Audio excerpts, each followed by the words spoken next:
अल्हम्दुलिल्लाह नहमदुहु व नस्तईनुहु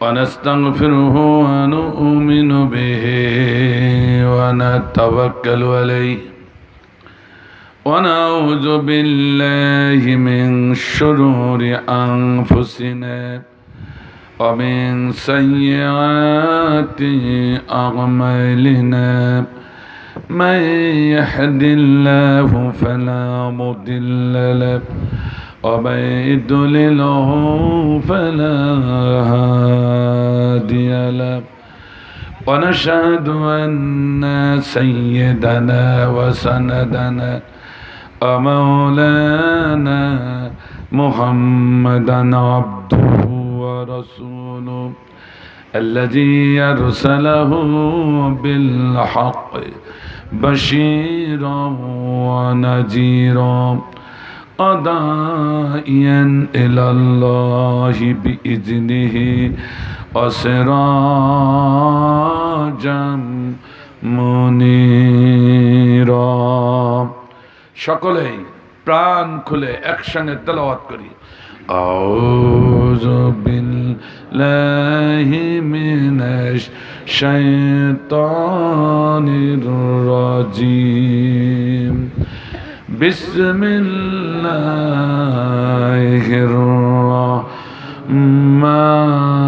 रहमानिर रहीम इन्नल्लाहा व मलाइकतहु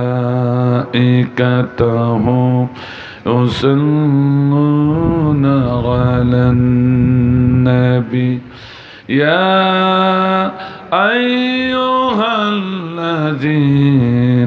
आमनू सल्लू अलैहि व सल्लिमू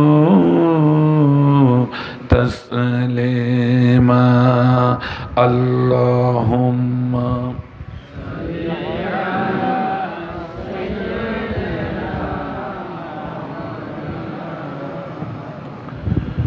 व अला आलि सय्यिदिना मौलाना। मुझे कुछ मिले मुझे कुछ मिले या न मिले मोहम्मद मिले यानी वो शायर जिसे अल्लाह भी मिले बलगल उला भी कशफत असनत जमीअ खिसालिही सल्लू अलैहि वालिही। अल्हम्दुलिल्लाह दक्षिण साटियादी যুব সমাজের উদ্যোগে আয়োজিত ঐতিহাসিক কুরাদি মাহফিলের মুআজ্জাজ মোহতারাম সাহেবে সুবলা সাহেবে হুবলা সাহেবে সদর সুযোগ্য আলেমে দ্বীন অসংখ্য আলেমের উস্তাদ ইসলামিয়া দাখিল মাদ্রাসার সহ সুপার চকদিগা আজকে মাহফিলের মান্যবর সভাপতি মোহতারাম হযরত মাওলানা আবুল কালাম আজাদ সাহেব আজকে মাহফিলের মোহতারাম সম্মানিত সভাপতি আজকে মাহফিলের প্রধান অতিথি বিশিষ্ট রাজনৈতিকবিদ ও সমাজসেবক জাতীয় শ্রমিক লীগ কিশোরগঞ্জ জেলা শাখার সুযোগ্য উপদেষ্টা আজকে মাহফিলের প্রধান অতিথি জনাব আতাউল্লাহ সিদ্দিক মাসুদ সাহেব উনি এসেছেন আসেন আজকে মাহফিলের বিশেষ আলোচক ছিলেন হযরত মাওলানা আবুল হাসেম মোল্লা সাহেব খতিব গফিবাগ রেলওয়ে জামে মসজিদ সহ আমন্ত্রিত উলামা হযরত স্টেজে উপবিষ্ট ওলামা হক অবিষ্ট ব্যক্তিবর্গ, আমার সম্মুখে উপবিষ্ট তাওহীদের জনতার একাংশ, পর্দার অভ্যন্তরে অন্তরালে অবস্থানত আমার স্নেহের বোন, মারা বোধহয় নাই না, মা বোনেরা নাই, স্নেহের বোন, শ্রদ্ধাভাজন মায়েরা, বিশেষ করে সারা বাংলার শ্রেষ্ঠ নিয়ামত উলামা হাজরাত হাফেজে কোরআন যুবক ভাইরা, সাংবাদিক বন্ধুরা, গোয়েন্দা বিভাগের ভাইরা, পুলিশ প্রশাসনিক ডিপার্টমেন্টের বিভিন্ন সেক্টরের ভাইরা, বিশেষ করে বর্তমান গদির আসীন দলের বিভিন্ন স্তরের নেতৃবৃন্দ ভাইরা, সকলকে আমার আন্তরিক সালাম জ্ঞাপন করছি। আসসালামু আলাইকুম ওয়া রাহমাতুল্লাহ। ইনশাআল্লাহ আমি কোরআন থেকে আলোচনা পেশ করতে যাচ্ছি। আমার আলোচনার বিষয়টা হলো আল্লাহর নবীর আদর্শ অমান্য করলে তার কি পরিণতি হতে পারে, এই বিষয়ের উপর আলোচনা করবে ইনশাআল্লাহ। কোনো আন্দাজি কোনো ওয়াজ নয়, এলোপাতাড়ি কোনো কথা নাই, সরাসরি এই বিষয়ের উপরে কথা হবে ইনশাআল্লাহ। আপনারা সহযোগিতা করতে রাজি আছেন? কণ্ঠ বসা, দুঃখজনক হলো সত্য, আমার ভাইটা মারা গেছে মালয়েশিয়া করোনায় আক্রান্ত হয়ে। আমার ছোট ভাই 5 ভাইয়ের ভিতরে এই 4 নম্বর ভাই, সে চলে গেল বিদেশে। যোগাযোগ করে মন্ত্রী ধরেও আনতে পারিনি বাড়িতে, কান্নাকাটি রোল পড়ে গেছে, ফিট হচ্ছে মা বোন। তার ভিতর দিয়ে ডাক্তার 4টি ডাক্তার দেখাইছে, তাও হচ্ছে না। আপনার কিশোরগঞ্জের ডাক্তার দেখাইও হয়নি। 2 দিন ছিলাম ক্লিনিকে কিশোরগঞ্জ, তো সেখান থেকে যশোর, সেখান থেকে সাতক্ষীরা, তাও হচ্ছে না। ডাক্তারদের কথা একেবারে মাইকের সম্মুখে যাওয়া যাবে না, তো শুনবেও তা কেউ না, শুনছেও না কেউ। বলে হুজুর ওয়াজ করার দরকার নেই, আপনি আসবেন এসে দোয়া করে দেবেন, তাতেও সন্তুষ্ট। কিন্তু আপনি যদি না আসেন লোকজন আমাদেরকে ভুল বুঝবে, এটাও কথা ঠিক। আর ছেলেরা কত কষ্ট করে মাহফিল দেয়, এই ছেলেরাই জানে যারা কষ্ট করে। কাজে এরপরে যদি প্রধান বক্তা না আসে তখন আসলে ওদের অস্তিত্বের কোনো পালাতে পারলেই বাঁচে। আর আপনারা তো ছাড়বেন না, কারণ ওই ধোকাবাজি করেছে। আলহামদুলিল্লাহ, তারপরে দোয়া নেওয়ার জন্য এসেছি। কণ্ঠ নাই, কিন্তু গল্প আকারে, কথা আকারে কোরআনের কথা বলবো, অসুবিধা নাই তো ভাই? কারণ আপনারা জানেন আমি শিল্পী, যেন তেন শিল্পী নয়। দিগান্ত টিভি, ইসলামী টিভির আমি শিল্পী ছিলাম। আর মমতাজ আবুর মতো নাই, সালমার মতো নাই। কারণ মমতাজ আবু, সালমারা এরা তো যৌন সুশ্রী দেওয়া গান গায়, বিদাতি গান, শিরকি গান। আর এরা পরের লেখা গান গায়, পরের সুর করা গান। আর আমি নিজেই সুরকার, নিজেই গীতিকার, নিজেই গায়ক। আমি গাই আল্লাহ এবং আল্লাহ রাসূলের গান। আল্লাহু আকবার। কাজেই ওয়াজ না করতে বললাম তো গান দিতে বড় রাখতে পারতাম, কিন্তু ইনশাআল্লাহ সে সুযোগ নাই, সুযোগ পরবর্তীতে হবে। এখন কথা শুনতে হবে অনেক কথা, যেহেতু দিনের মাহফিল তো তাড়াতাড়ি সময় চলে যায়, এই জন্য আমি দ্রুত ভূমিকা ছাড়া চলছি। অসুবিধা নেই তো ভাই? আল্লাহ রাব্বুল আলামিন বলেছেন বিসমিল্লাহির রহমানির রহিম লাকাদ কানা লাকুম ফি রাসূলিল্লাহি উসওয়াতুন হাসানাহ। সিল্লাহ বিল মারহাবা। শুধু একখানা আয়াত।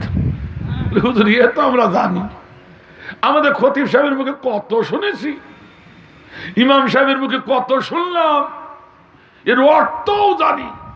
আমিও জানি ভাই, আপনারা এটা জানেন। এটা খুব গুরুত্বপূর্ণ একটা আয়াত, এটা সবাই জানে, সকলেই জানে, কিন্তু সমস্যা এক জায়গায়।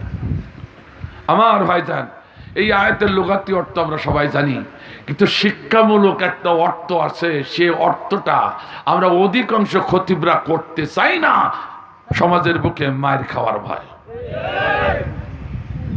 খতিবরা জানে না তা বলছি না, আলেমরা জানে না তা বলছি না, কিন্তু এই ব্যাখ্যামূলক, শিক্ষামূলক এই অর্থটা করতে চাই না। ইমামতি চলে যেতেও পারে, খতিবগিরি চলে যেতেও পারে, আবার চাকরি চলে যেতেও পারে, আবার জেলখানায় ঢুকতে হতেও সেই ভয়ে। ঠিক কিনা বলুন? তাই বলে কি আমি এখন গোপন করবো নাকি ভাই? এই জন্য মুদ্রার এক পিঠ দেখলেন আর এক পিঠ দেখবেন না, তা তো হবে না। আমি এই আয়াতের আর এক পিঠ দেখাই যাব ইনশা ইনশা, একটু শুনিয়ে যাবেন আমার ভাইরা। কিন্তু আলেমরা আমরা বড় সমস্যায় পড়েছি।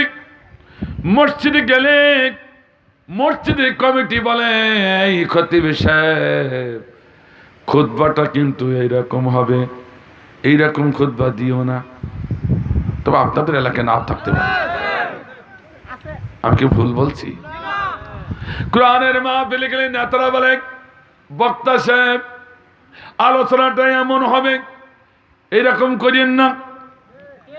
আবার প্রশাসনিক কর্মকর্তা বলে এই মৌলবি সাহেব ওরকম মৌলবি, এই মৌলবি সাহেব আলোচনা যদি এইরকম হয়ে যায় শ্রীনগরে ঢুকবা, শ্রীনগর বোঝেন তো, জেলখানায় এক এক জায়গায় এক এক রকম।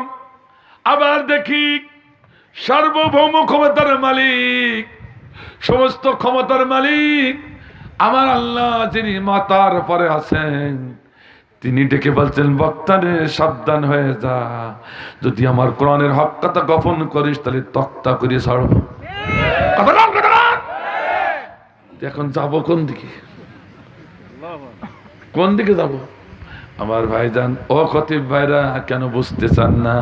আর কতদিন মুখ বন্ধ করে থাকবেন? ও আলেম ভাইরা বুঝতে কেন চান না? আর কতদিন মুখ বন্ধ করে থাকবেন? আহা, যদি খতিব গিরে চলে যায় কোরআনের হক কথা বলার কারণে আর এক জায়গায় ইমামতি পাওয়া যাবে, ঠিক কিনা? যদি কোরআনের হক কথা বলার কারণে নেতারা মাহফিল যদি বন্ধ করে দেয় আর এক জায়গায় মাহফিল পাবো। কথা কান কোরআনের হক কথা বলার কারণে পুলিশ ভাইরা প্রশাসনিক ভাইরা আমাকে ধরে নিয়ে যদি জেলখানায় ঢুকায় দেয়, তবু তো প্রতিদিন একটি করে রুটি আর একটু করে গুড় পাবো। এ কথা কন না কা? কিন্তু মহান আল্লাহ বলেছে খতিবগিরও পাবি না, গুড়ও পাবি না, ওরকম জেলখানা না।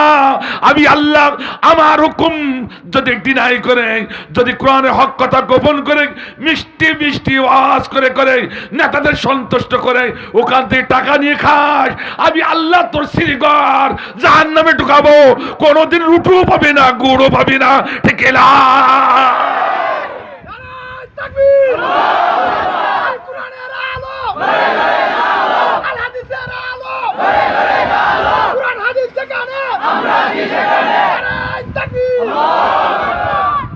আলেম ভাইরা কথা এখন কার শোনা লাগবে? ইচ্ছায় অনিচ্ছায় আল্লাহর কথা শোনা লাগবে, ঠিক কিনা? দুনিয়ার দিকে যে কম্পেয়ার করেন তাও তবু আল্লাহর কথা শোনা লাগবে। আর কোরআন ধরলে তার কোনো কথাই নাই। কথা বলেন, এটা আমি বলি না, আমার ভাইরা রাগ করেন না, এই নেন কড়কড়ি দলিল। ইন্নাল্লাযীনা ইয়াকতুমুনা মা আনজালাল্লাহু মিনাল কিতাব ওয়া ইয়াশতারুনা বিহি সামানান কলিলা উলাইকা মা ইয়াকুলুনা ফি বুতুনিহিম ইল্লান নার। যে খতিব, যে মুফতি, যে মুহাদ্দিস, যে পীর সাহেব, যে বক্তা জনগণের সন্তুষ্টির জন্য, মসজিদ কমিটির সন্তুষ্টির জন্য কোরআনের হক কথা গোপন করে মিষ্টি মিষ্টি ওয়াজ করে টাকা নিয়ে খায়, খতিবগিরি করে খায়, মুফতিগিরি করে খায়, পীরগিরি করে খায়, আল্লাহ বলো কিছু খায় না, সরাসরি দোজখের আগুন পেটে ঢোকায়। এবার ভাইজান ফতোয়া নেওয়ার জন্য মুফতির কাছে যাওয়া লাগবে না, যদি আপনি জানেন ফতোয়ার উত্তর দিতে হবে। কথা কন না কেন? মনে করছেন দাওয়াতি কাজ শুধু হুজুররা করবে, আপনারা করবেন না, এরকম কিছু? এরকম কিছু? রাসূলের হাদিস বাল্লিগু আন্নী ওয়ালাউ আয়া, একটি জুমলা, একটি সেন্টেন্স, একটি বাক্য পরিমাণ কোরআন হাদিসের জ্ঞান যদি তোমার ভিতরে থাকে, সেই জ্ঞানের আলেম হওয়ার কারণে অপরের কাছে পৌঁছাতে হবে। এই দায়িত্ব শুধু এই আলেমের না, আপনাদের। এই কথা কন না কান? হ্যাঁ না সাড়া দিতে হবে, নাই কপালে ঝাঁটা লাগবে, কিন্তু আন্দাজি কোনো ওয়াজ চলবে না। আমার ভাইরা তালিবের উত্তর দেন, আল্লাহর ঘোষণা অনুযায়ী যে ব্যক্তি দোজখের আগুন গিলছে ও জান্নাতি না জাহান্নামী। ঠিক আছে তো? আমি বলে একা ফতোয়া দেনি, সবাই দেশেন হিসাব কিতাব, কথা ঠিক আছে? তাহলে আমার ভাইজান, কোন জাহান্নামী বক্তার, কোন জাহান্নামী খতিবের পিছনে কি নামাজ হবে? আর কোন জাহান্নামী বক্তার ওয়াজ শোনাও, এ কথা কন না কেন? কিন্তু আমাদের হয়ে গেছে সব তাল মাতাল, তাল বেতাল, সব ভেজাল, ভেজালে ভেজালে ভেজাল। আল্লাহ বলছে ওয়ালা তালবিসুল হাক্কা বিল বাতিল ওয়া তাকতুমুল হাক্কা ওয়া আনতুম তা'লামুন। এটা কি এমপি কে ডেকে বলে নাই, চেয়ারম্যান কে ডেকে বলে নাই, এটা মিনিস্টার কে ডেকে বলে নাই, এটা বলা হয়েছে তোমরা যারা জানো তারা কারা, এই দেশের খতিবরা। এই কথাগান কথাগান কথাগান। বাংলাদেশে 7 লাখের মতো খতিব, 7 লাখের খতিবগুলো যদি প্রতিদিন জুম্মায় খুতবায় সঠিক কথাগুলো বলতো একই ধারায়, তাহলে বাংলাদেশের কোন নেতাদের এমন সাহস ছিল না মুসলমানদের সম্মুখে আঙ্গুল নাচায়ে কথা বলে। ঠিক না? আজকে আঙ্গুল নাচিয়ে কথা বলছে আলেমদের সম্মুখে। কথা কন না কেন? এক তুরিন আফরুজ, ব্যারিস্টার তুরিন আফরুজ, বেয়াদবের বেয়াদব, চরম বেয়াদব, ও আঙ্গুল নাচায়ে যা কথা, এই হুজুররা তোর ঘাড় মুটকি দেবো, এই আলেমরা তোদের হাত ভেঙে দেবো। এই আলেম কে আছে দেশে? মরা ভালো, এর থেকে মরা ভালো। রাগ করলেন ভাই? আমার ভাই যান রাগ করে না ভাই। ওরে নসিমউদ্দিন কলিমউদ্দিন বলেছে আমি একজন আলেম, ওটা আমার বলিস, মনে করছে আমার বলিস। আরে কোন জায়গায় বললো তার টের পেল না, কোন জায়গায় বললো তার টের পেল না। রাসূল বলেছেন আল উলামা ওয়ারাসাতুল আম্বিয়া, আমি যখন থাকবো না আমার আদর্শ আল্লাহর আইন এই জমিনে প্রতিষ্ঠার নেতৃত্ব যে আলেমরা দেয় ওরা সাধারণ আলেম নয়, ওরা হলো নায়েবে রাসূল। আল্লাহু আকবার বলেন না? এই নায়েবে রাসূলদের হাত ভাঙতে চাওয়া, নায়েবে রাসূলদের ঘাড় ভাঙতে চাওয়া, রাসূল বলেন সরাসরি আমার ঘাড় ভাঙতে চাওয়া হয়। এই কথা কন না কেন? আজকে এই দেশের আলেমদের নায়েবে রাসূলদের ঘাড় ভাঙতে চাওয়া মানে আল্লাহর নবীর ঘাড় ভাঙতে চাওয়া হয়ে গেছে। ঠিক কিনা? আমরা বলেছি তুরিন আফরোজ তুমি কুকুর দেখেছো, কুকুর ফা দেখো দেখনি। আমরা শান্তিকামী লোক মুসলমান, কিন্তু তুমি শুনে রাখো বাংলাদেশের আলেমদের সম্মুখে, মুমিনদের সম্মুখে যে দৃশ্যটা পেশ করেছ, যে দৃশ্যটা প্রকাশ করেছ, তুমি শুনে রাখো মুসলমান ভুলে যায় নাই। কারণ মুসলমান সব সহ্য করতে পারে, নায়েবে রাসূলের পরে আঘাত করলে মুসলমান সহ্য করে না। কারণ নায়েবে রাসূলকে আঘাত করা মানে আল্লাহর নবীকে আঘাত করা। কাজেই মুসলমান না খেয়ে থাকতে পারে, মুসলমানের মাথায় তেল থাকবে না, মুসলমানের পেটে খাবার থাকবে না, মুসলমানের পরনে কাপড় থাকবে না, তবে ইসলাম মানবে, নায়েবে রাসূলকে অনুসরণ করবে। সেই নায়েবে রাসূলকে যদি কটাক্ষ করো, তুমি শুনে রাখো বাতাস যদি একবার ফিরে দাঁড়ায় বাগদাদ জমিনে, তোমার মতো তুরিন আফরোজ নাস্তিক বেঈমানদের এদেশের আলেমদের লাগবে না। যারা মুমিন নামাজি গলা টিপে জিকালে সেখানে টাইট করে ছাড়বে ইনশাআল্লাহ।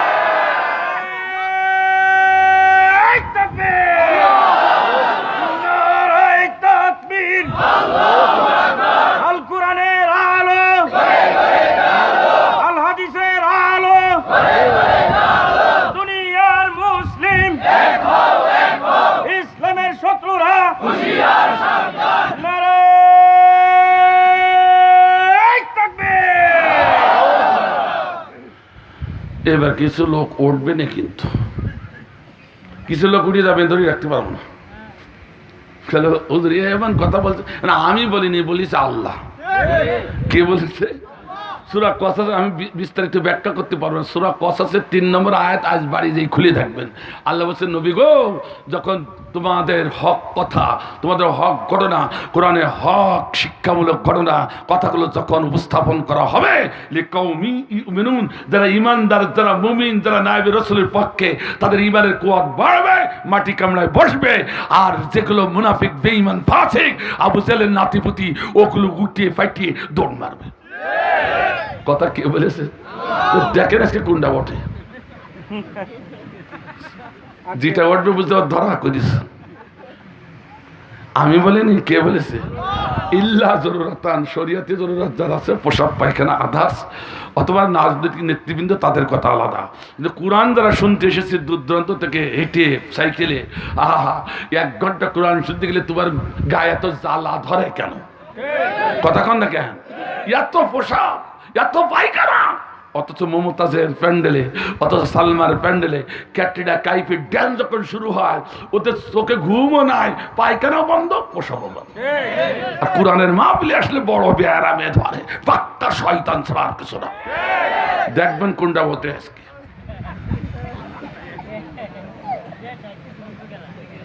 একটু মহব্বত জিকির দিয়ে লা ইলাহা ইল্লাল্লাহ লা ইলাহা লা ইলাহা ইল্লাল্লাহ, জোরে লা ইলাহা ইল্লাল্লাহু মুহাম্মাদুর রাসূলুল্লাহ। একটু থেকে দিয়ে লা ইলাহা,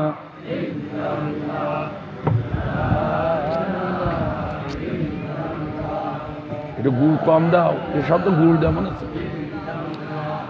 লা ইলাহা ইল্লাল্লাহু মুহাম্মাদুর রাসূলুল্লাহ সাল্লাল্লাহু আলাইহি ওয়াসাল্লাম। ও ভাই, আল্লাহ কি অহেতুক কথা বলেছে? অনেকেই আছে কিন্তু জাফরুল্লাহ খানের মতন নাস্তিক আছে না? জাফরুল্লাহর নাম শোনেননি? ও ভাই, রাগ করেন না, আমি কোনো দলের পক্ষে বিপক্ষে বলছি না। কি আমলিগ, কি বিএনপি, কি জাতীয় পার্টি, কি জামাত ইসলাম, কি তাবলিগ জামাত, কি পীর মুরিদ, কি ছাত্রলীগ, কি ছাত্র শিবির, কি ছাত্র সমাজ, কি ছাত্র দল, কি ঈশা আন্দোলন, কোনো দলের পক্ষে বিপক্ষে আমার কোনো কথা নাই। কিন্তু এটা অতীব দুঃখজনক হলো সত্য, আমরা জাতিতে মুসলমান, আমাদের ধর্মগ্রন্থ কোরআন, আমাদের নেতা, একটু জোরে বলতে হবে, মুহাম্মদ রাসূলুল্লাহ সাল্লাল্লাহু আলাইহি ওয়াসাল্লাম। এই নেতার বিরুদ্ধে, এই কোরআনের বিরুদ্ধে কেউ যদি কথা বলে, সে বড় মুফতি হোক, সে বড় খতিব হোক, সে বড় পীর হোক, সে বড় নামাজি হোক, সে বড় হাজি হোক, সে যে কোনো দলের নেতা কর্মী হোক না কেন, আমরা মুসলিম তাকে ছেড়ে কথা বলতে পারি না। এর নাম রাজনীতি নয়, এর নাম হলো কোরআন নীতি। কথা ঠিক আছে? কথা ঠিক আছে? এই কোরআন নীতি করে যে তোমার কাছে রাজনীতি হয়, তাহলে এই কোরআন নীতি করে আমরা রাজপথে যে মরতে রাজি আছি, এই কোরআন নীতি করে আমরা ঘুমোতে রাজি আছি, এই কোরআন নীতি করে ব্রাশবারে যেতে রাজি আছি, এই কোরআন নীতি করে জেলখানায় যেতে রাজি, এই কোরআন নীতি করে প্রয়োজন হলে ফাঁসির মঞ্চেও যেতে রাজি। তবে বাতিলের কাছে মাথা নত করতে, কথা ঠিক আছে তো? আমার আল্লাহ যে যথার্থ বলেছেন তার একটা প্রমাণ নেন। আমার ভাইজান 1000 টাকা ধরে আপনি ধান ক্রয় করে নিয়ে আসলেন এখানকার বড় বাজার, পাকন্দিয়া বাজার থেকে 1000 টাকা ধরে, আওয়াজ কি কমে যাচ্ছে পরপর? পাকন্দিয়া বাজার থেকে 1000 টাকা ধান ক্রয় করার পর মাদের বোনদের হাতে তুলে দিলেন, আর বললেন, এই বোনেরা, এই ধানগুলো সিদ্ধি করতে হবে। আমার এদিকে নিয়ম আছে, ধান সিদ্ধি করতে হলে আগে হাউজের ভিতরে দিয়ে পানি দেয়, এই নিয়ম আছে কি? যত পানি ঢালে হাউজে তত কিছু ধান জমে যায়, আর কিছু ধান উপরে ভেসে যায়। যেগুলো ভেসে যায় এর নাম কি? চিটা। কিন্তু আমার দেশে সাতটায় ওর আর এক নাম হচ্ছে কাঠ চিটা। আসল চিটা যেগুলো কুলার বাড়িতে ফ্যানের বাতাসে উড়ে গেছে, এই কাঠ চিটা গুলো 1000 কুলা বাড়ি দিলে উঠতে চায় না, দানাদার ধানের সঙ্গে লেগে থাকে। আমার ভাইজান ওগুলো চিনতে হলে হাউজের ভিতরে নিয়ে চিনতে হয়। আমার ভাইজান এই টাকাগুলো উঠায় নিয়ে আমার মা বোনেরা ঘরে আদর করে নাকি না, সারের গাদায় ডাস্টবিনে ছুঁড়ে ফেলে দেয়। ওই বাড়ির ক্যাট সাহেব আর ডগ সাহেব তার লক্ষ্য করে বলে আমার সেকেন্ড গার্জিয়ান যখন মনের জ্বালা মিটাইছে আমরাও একটু মিটাই আসি। তখন ডগ সাহেব ঠ্যাং উঁচু করে ওর পরে ছাড়ে, আবার ক্যাট সাহেব ওর পরে বসে দেখবে চোখ মিট মিট করবার ঝাড়বে, ঝাড়ার সময় চোখের মিট মিট করে আরামে ঝাড়িয়া ওই দিয়ে আবার ঢেকে রেখে আসে। এ কথা কন না কেন, হাসরাই হাসরাই ওই দিয়ে ঢাকে। আল্লাহ বলছে ফাতাবিরু ইয়া উলিল আলবাব ইয়া উলিল আবসার, ও কোরআনের মাহফিলের আমার গোলামরা, তোমাদের বলছি তোমরা যারা জ্ঞানী গুণী চক্ষুওয়ালা, এর ভিতরে তোমাদের হিদায়াত। আল্লাহ পাক বলেন, কে বলছেন এর ভিতরে নাকি আল্লাহ হিদায়াত দেখেছে, কি হিদায়াত? আমার আল্লাহ বলছেন কিছু চিটা মুসলমান আছে, ওরা কুলার বাড়িতে উড়ে গেছে, ওরা কোরআনের মাহফিলে আসতে চায় না, কোরআনের মাহফিলের কথা শুনলে ওদের গা জ্বলে। এরকম কিছু মুসলমান এ কথা করেন, ওগুলো তো কুলার বাড়িতে উড়ে গেছে। অবশ্য মমতাজ ক্যাটরিনা কাইফের ডান্সের কথা শুনলে আগে আগে যাইয়ে বসে, ওগুলো হচ্ছে আসল চিটা। কিন্তু আমার আল্লাহ বলছেন, আমার রসুল বললেন কাঠ চিটা কিছু মুসলমান, ওগুলো কুলার বাড়িতে ওড়ে না, ফ্যানের বাতাসেও যায় না, ওরা কোরআনের মাহফিলে থাকে, ওরা মসজিদে থাকে, ওরা রাজনীতি মঞ্চে থাকে, ওরা বাজারে থাকে, ওরা পানিতেও থাকে, ওরা স্থলেও থাকে। এ কথা কন না কেন? ওরা মুমিনের সঙ্গে সবসময় লেগে থাকে। কথা কন। আমার রাসূল বললেন এই কাঠ চিটা মুসলমান গুলো চিনতে হলে হাউজের ভিতরে ফেলে চিনতে হয়। সে হাউজ হলো রিয়াজুল জান্নাহ, এই কোরআনের মাহফিল। চিল্লাবেন মারহাবা। আমার আল্লাহ বলেছেন এই রিয়াজুল জান্নাহ, এই কোরআনের মাহফিলে কোরআনের হক কথা যত বেশি হবে, লাআল্লাকুম তুরহামুন, আল্লাহর রহমতের বৃষ্টি হাউজের পরে বৃষ্টির মতো ঝরতে থাকবে। সুবহানাল্লাহ বললেন না? যত আল্লাহর রহমতের বৃষ্টি ঝর্ণার মতো হাউজে পরে ঝরতে থাকবে, তত ইমানদার মুমিন দানাদার গুলো লিপটিয়ে বসে যাবে। আর যারা মুনাফিক, যাদের ভিতরে ইমান নাই, যারা নাস্তিক বেঈমান, ওগুলো ভেসে চলে যাবে। তাহলে যেগুলো ভেসে যাবে, উঠে যাবে, ওগুলো সে কাচ্ছিটা। এরাই বেশি ক্ষতিকারক মুসলমানের জন্য। রাগ করলেন নাকি ভাই? রাগ করেছেন? এখানে বিশ্বাস করুন একটি লোকও কিন্তু কোরআনের বিপক্ষে নাই এখানে। আজকে সভাপতি সাহেব যদি 3 সদস্যের একটা অবজার্ভ কমিটি তৈরি করে গোটা পাখন দিয়ে বের করে দেয়, মুসলিম পরিবারের খবর নিয়ে এসো মুসলমানরা কোরআনের পক্ষে না বিপক্ষে, একটাও বিপক্ষে পাবে না, সবগুলো কোরআনের পক্ষে। অথচ আপনার কাছে জানতে চাই, ও ভাই, বাংলাদেশে 51% মুসলমান যদি একবার কোরআনের পক্ষে রায় দিত, তাহলে আল্লাহর আইন কায়েম হতে 5 বছরের বেশি সময় লাগতো। আমার দেশে কি কোরআনের আইন আছে? তো সব তো আমরা কোরআনের পক্ষে, তো কোরআনের আইন নাই কেন? আসলে সবগুলো আছে কাচ্ছিটা। এই কথা অধিকাংশ কাচ্ছিটা। আমি বলি নাই, বলিস আবার আল্লাহ ইনের কর করি দলিল। ওয়ামিনান নাস মাইয়াকুলু আমান্না বিল্লাহি ওয়া বিল ইয়াউমিল আখিরি ওয়া মা হুম বিমুমিনিন।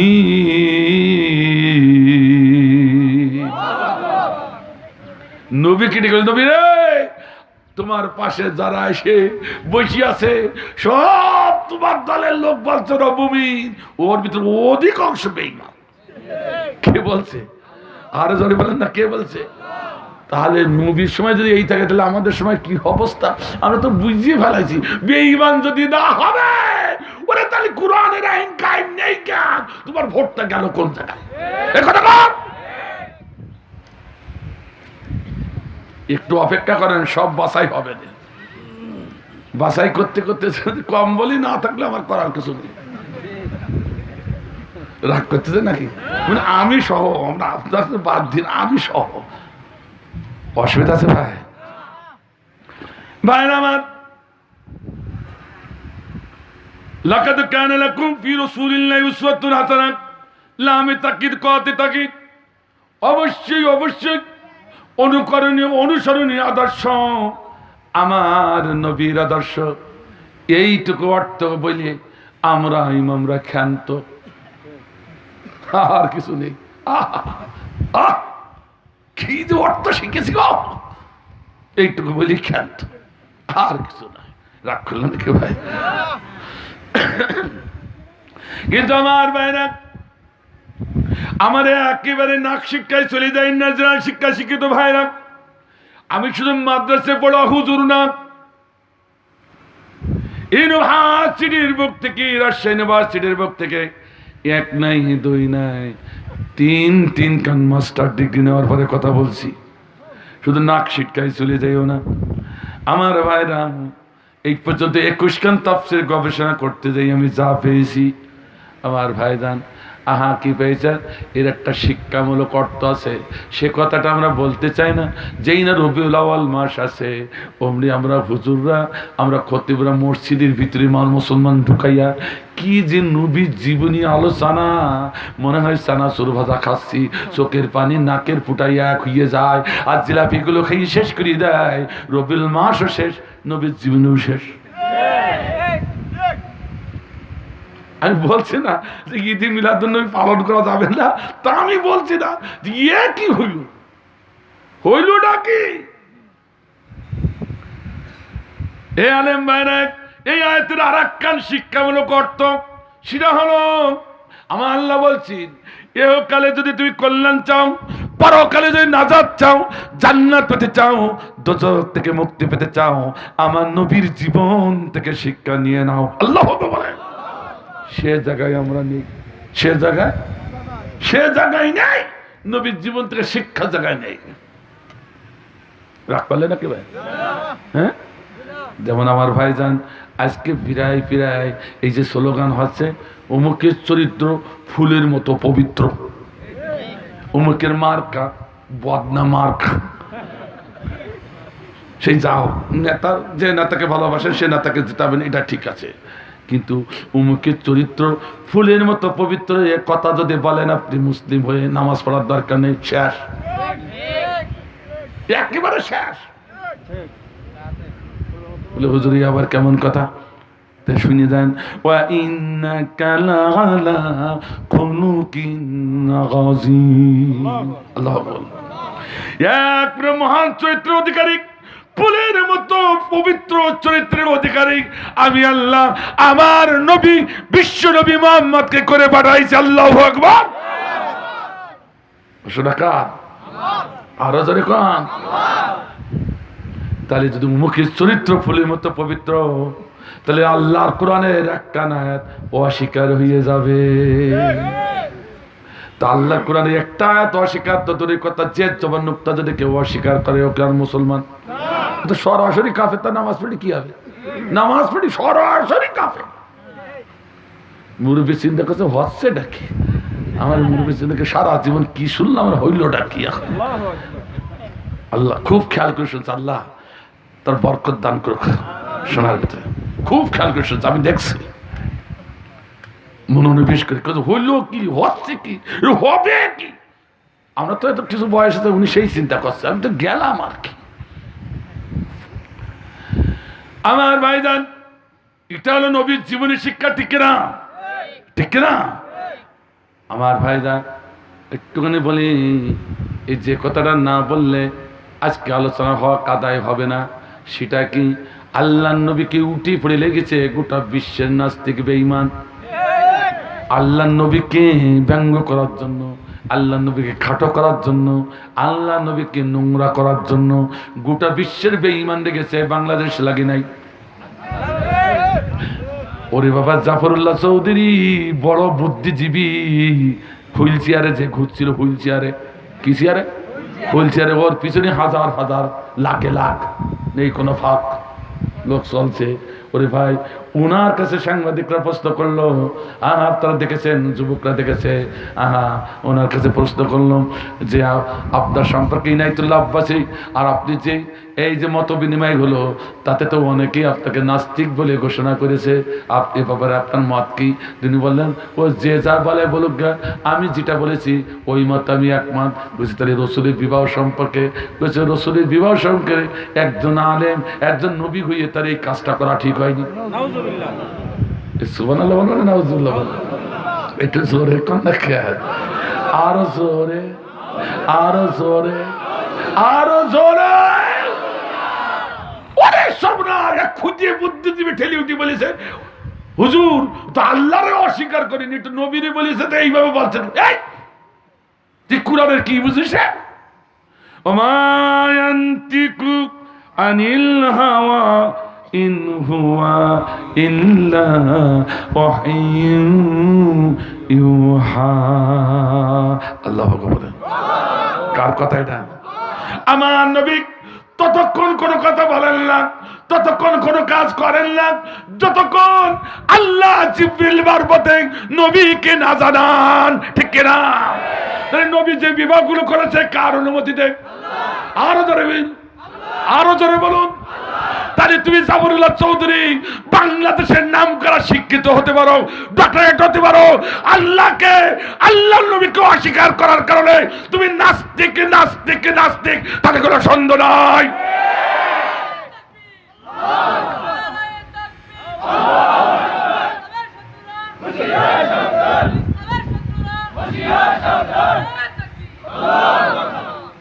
তাহলে নাস্তিক বাংলাদেশে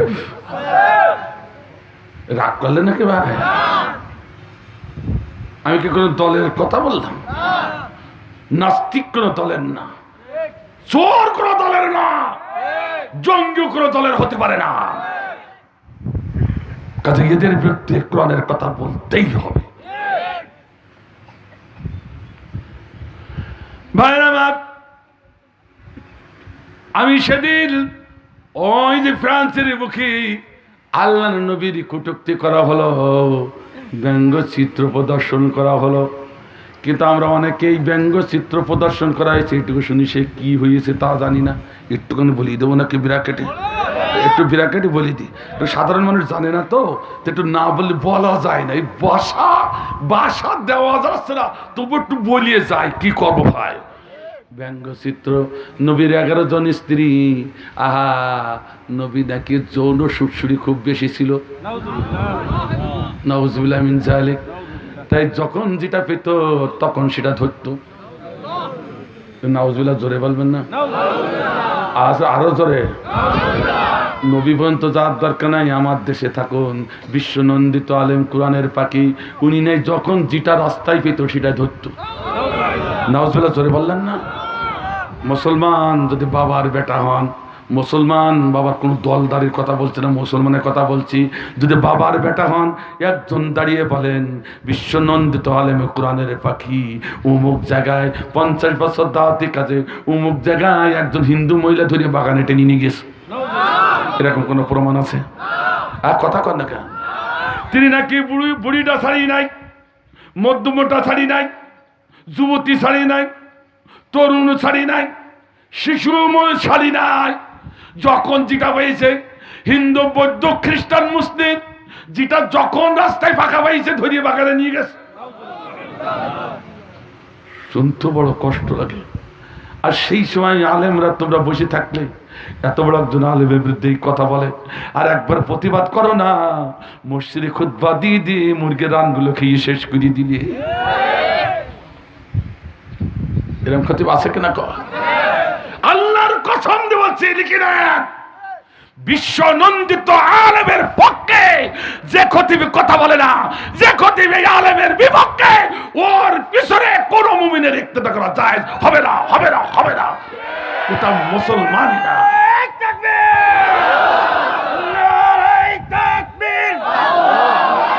আল কোরআনের আলো কিছু হলে দুনিয়ার মুসলিম নারায়ে তাকবীর। আমরা সাইদি সাহেবকে ভালোবাসছি শুধুমাত্র একমাত্র নবীর কারণে। রসুলের হাদিস, নাইবে রসুলকে ভালোবাসা, আমি রসুল আমাকে ভালোবাসা হয়। নাইবে রসুলকে কষ্ট দেওয়া, আমি রসুল আমাকে কষ্ট দেওয়া হয়। উল্টো পাল্টা বোঝেন না। এই নাইবে রসুলকে ভালোবাসি শুধুমাত্র একমাত্র আল্লাহ এবং আল্লাহ রসুলের জন্য। কাজেই তাতে যদি মরণও হয়ে যায়, জেলও হয়, ফাঁসিও হয়, তাতেও প্রস্তুত।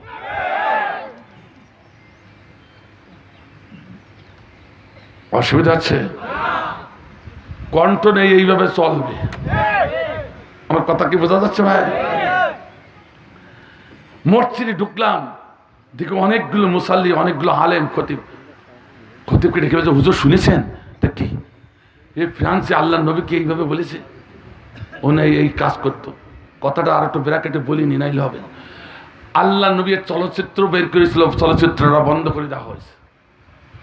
চলচ্চিত্র বের করেছিল। আমার ভাইজান, সেটা কি? তুই একদিন মুহাম্মদ সাল্লাল্লাহু আলাইহি ওয়াসাল্লাম যুদ্ধের থেকে এসে বলছে, এই স্ত্রীরা, দুইজন স্ত্রী ছিল তখন একসঙ্গে, বলছে কি, তা তোরা একটু বাজার করে নিয়ে আসো, আমি একটু ক্লান্ত হয়ে গেছি। শুনতেছেন? এবার ওনারা দুইজন বাজার করতে যাচ্ছে, কিন্তু দুই বোন গল্প করছে, এই আমাদের স্বামী তো কোনোদিন বাজারে যেতে বলে না, আজকে যেতে বললো কেন? নিশ্চয়ই কোনো কারসাজি আছে, চল আজকে বাজারে না যেয়ে চুপটি করে বাড়ির কোনায় বসে থাকবো, দেখি স্বামী করে কি। শোনেন ভাই, কষ্ট লাগতেছে সত্যি। আবার তো আন্দোলন করতে রাস্তায় নামেন না, পড়া কপালে ঝাঁটা খাইও মুসলমান। জান্নাতকে কচুর মুখে দেখি, চুলি মুখে দিলে ঢক করে গিলি ফেললেন। আমার ভাইজান, তো দুই স্ত্রী চুপটি করে বসে আছে ঘরের কোনায়। একটু পরে দেখে নাদুস নুদুস স্বপ্নুরির মতো যৌবনে ভরা, কানাই কানাই যৌবন, বিয়ে বিয়ে পড়ছে যৌবন, এরকম নাদুস নুদুস এক নায়িকা স্বপ্নুরির মতন হাসতে হাসতে মুহাম্মাদের সম্মুখে হাজির।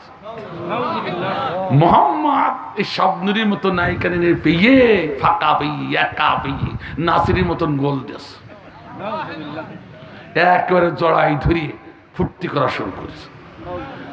যখন ফুর্তি করা শুরু করেছে, তখন ওই দুই স্ত্রী ওদের এগিয়ে গেছে। ওদের পায়ে ছিল পেন্সিল হিল। কি হিল? Pencil hill. চেনেন তো? এখনো চেনেন না, কিনে দেননি, তা কি করবেন? মেয়েদের কিনে দিতে হবে না কিছুদিন পরে। ডিজিটাল বাংলাদেশ বানাচ্ছেন, পেন্সিল হিল কিনা লাগবে। পেন্সিল হিল ছিল পায়ে। করছে, দাঁড়াও, আমাদের মতো সুন্দরী স্ত্রী থাকতে আবার আগানা বেগানা মহিলা নিয়ে ফুর্তি করা, পুলক দেখাই দিচ্ছি। পেন্সিল হিল দুই বোন খুলে, দুই স্ত্রী খুলে মুহাম্মাদের পিঠে দিয়ে কুপাচ্ছে। এমন কুপান কুপাইছে, বড় বড় গর্ত হয়ে গেছে। ওরা আবার প্রমাণ দিয়েছে, দেখো মুহাম্মদ সারাটা জীবন পিঠ মুবারক ঢেকে রাখে চাদর দিয়ে। কারণ জানো, ওর পিঠে বড় বড় গর্ত। যদি সাহাবারা প্রশ্ন করে, হুজুর পিঠে এত বড় বড় গর্ত কেন? তখন লজ্জায় জবাব দিতে পারবে না, তাই ঢেকে রাখে।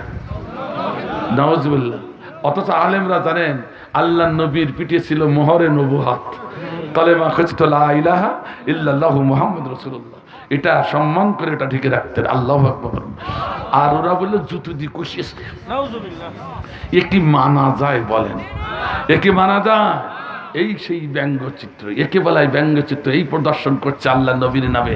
আর তুমি হুজুর, আমি বললাম, ও ভাই, ও খতিব সাহেব, শুনেছেন এই ফ্রান্সরা এই করছে?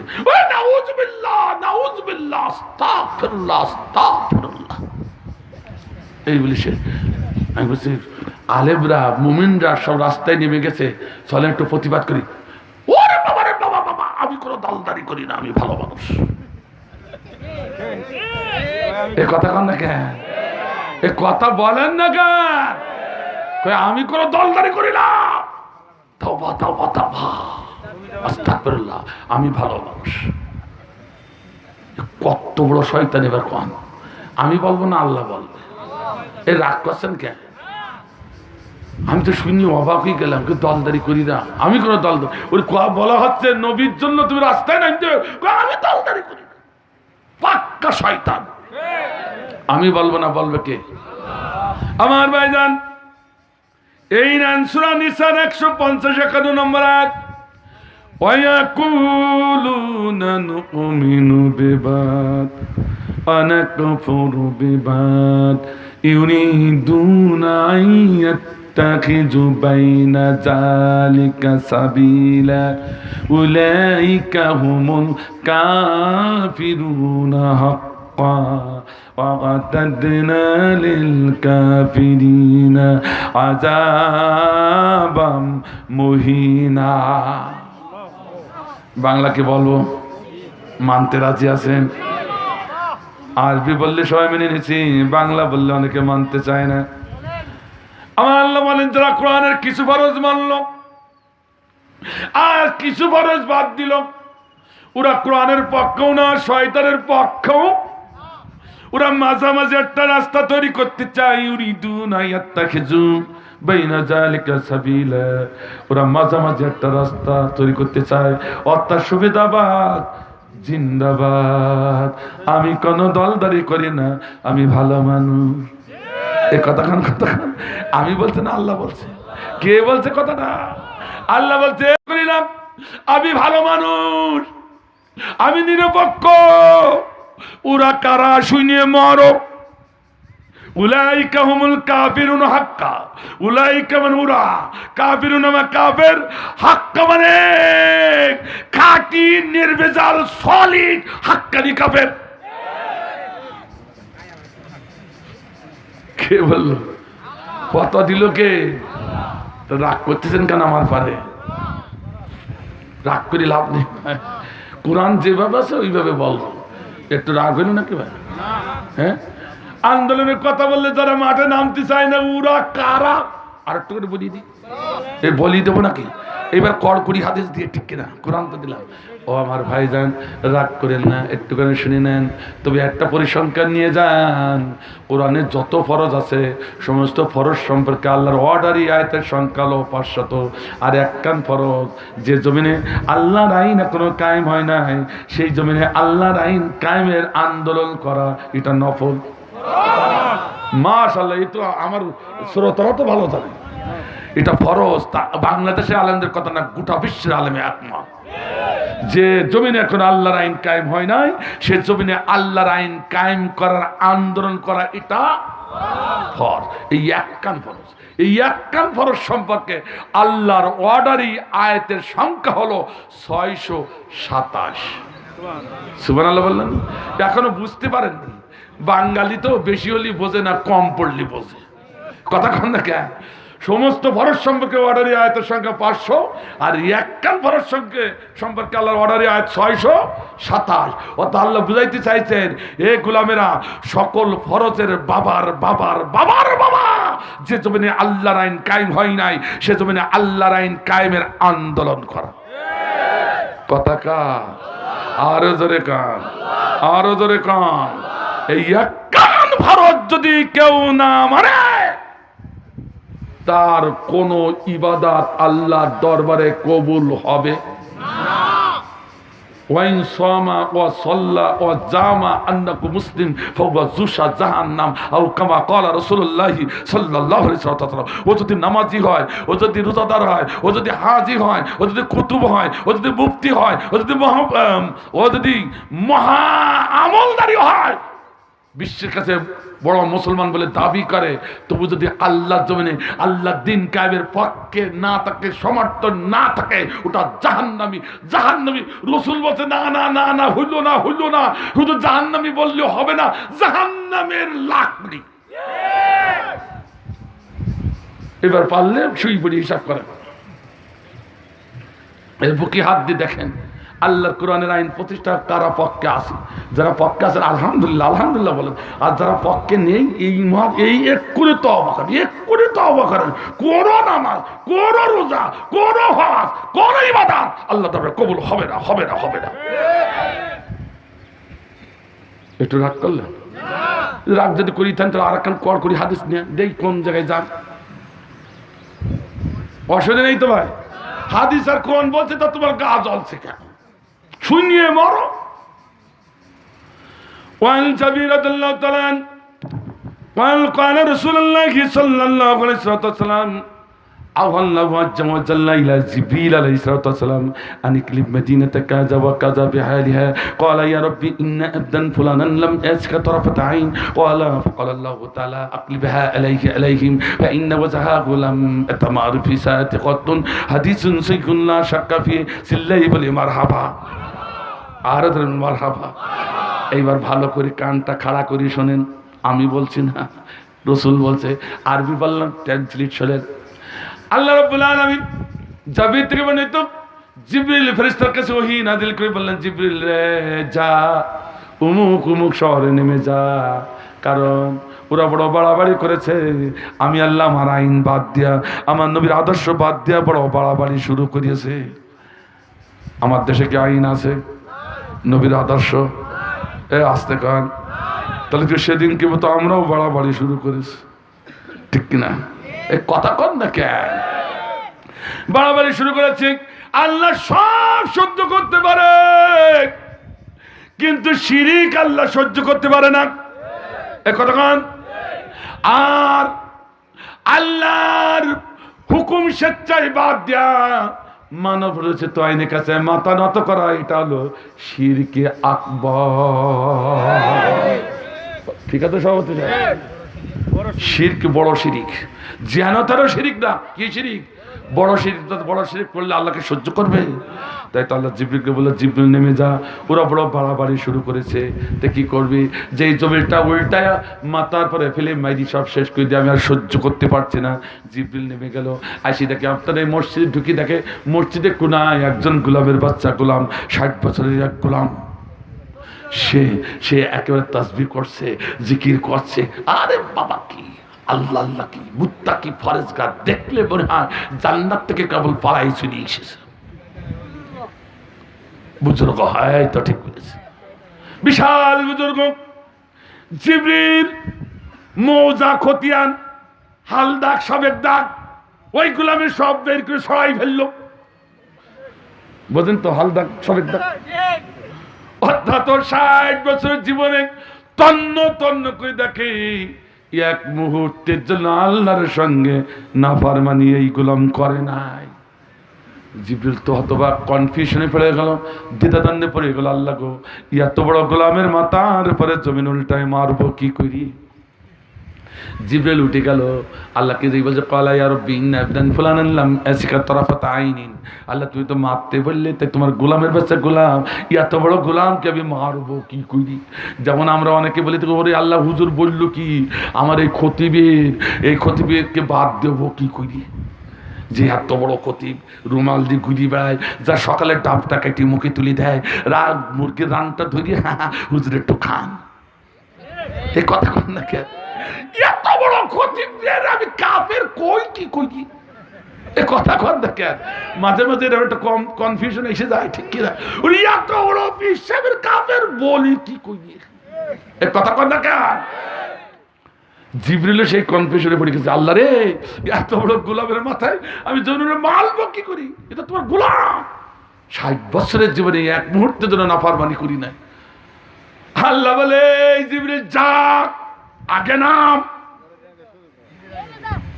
قال فقال الله تعالى اقلبها عليه এ জিবরিল পৃথিবীতে নেমে যাও যে গোলাম আমার মসজিদে কোনায় বসে হুজ্জাখানার কোনায় বসে আল্লাহ আল্লাহ করে জিকির আজগার করে তাসবিহ তাহলিল করে ওই গোলামের মাথার উপরে জমিন উল্টায়া ওরে আগে মার তারপর অধিবাসীদের মার জিবরিল তো হা কয় কি আল্লাহ এই জিবরিল শোন হা করছিস কেন কারণ শোন কি জন্য মারতে বললাম ওই গোলামের সম্মুখে আমার নবীকে কটূক্তি করা হয়েছে ওই গোলামের সম্মুখে আমার নবীর ব্যঙ্গোক্তি করা হয়েছে ওই গোলামের সম্মুখে কোরআনকে আগুন দেওয়া হয়েছে ওই গোলামের সম্মুখে নায়েবে রাসূলের পরে নির্যাতন চালানো হয়েছে ওই গোলামের সম্মুখে নায়েবে রাসূলকে ধরে ধরে হত্যা করা হয়েছে ও শুধু মসজিদে কোনায় বসে আল্লাহ আল্লাহ করেছে খুতবা দিয়েছে আর মুরগির রানগুলো খেয়ে শেষ করেছে একবার রাজপথে প্রতিবাদ করি নাই ওরকম গোলামের দরকার নাই ওরে আগে মেরে শেষ করিয়ে দে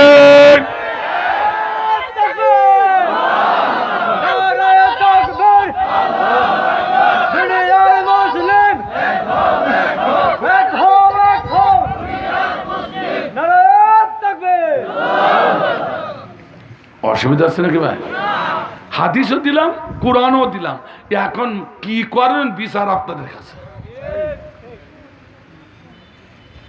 রাগ হচ্ছে নাকি ভাই? কিছু লোক বলে উঠবে, ও ঠেকানো যাবে না।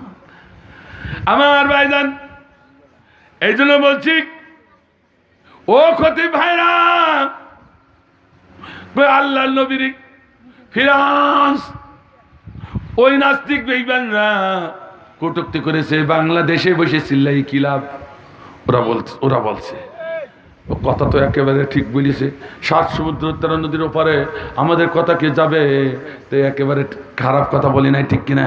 কিন্তু আমরা বলতে চাই, ও ভাই, ও খতিবেরা, ওই ফ্রান্সের নাস্তিক বেঈমানের 5টা গোলাম বাংলাদেশে আছে, এই কথা কান আমরা তাদেরকে শোনাতে চাই, ঠিক কিনা?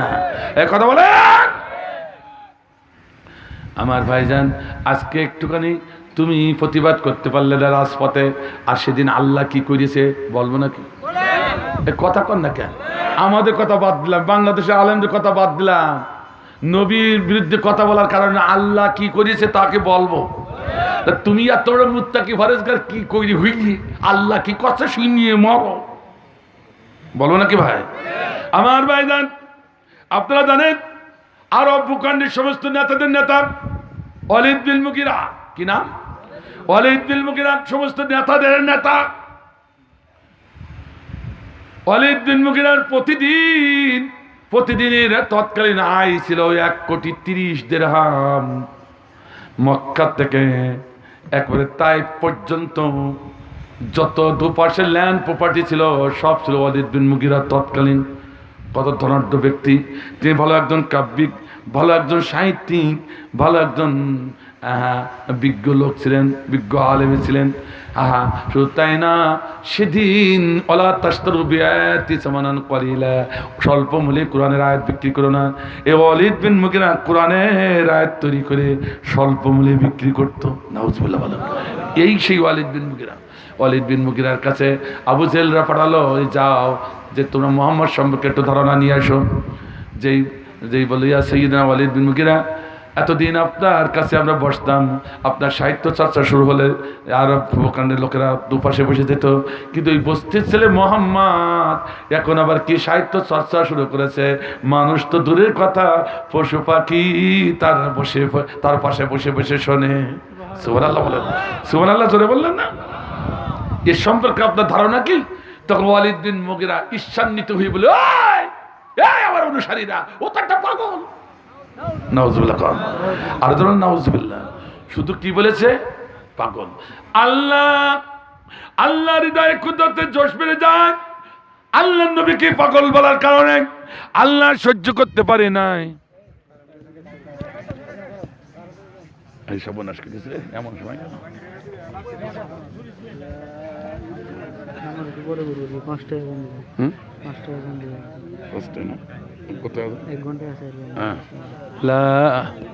একটু দেখে দিলা ইলাহা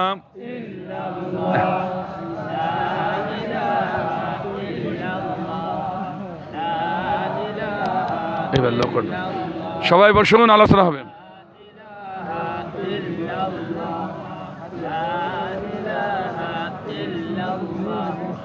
লা ইলাহা, জোরে লা ইলাহা, জোরে লা ইলাহা ইল্লাল্লাহ, লা ইলাহা ইল্লাল্লাহ, জোরে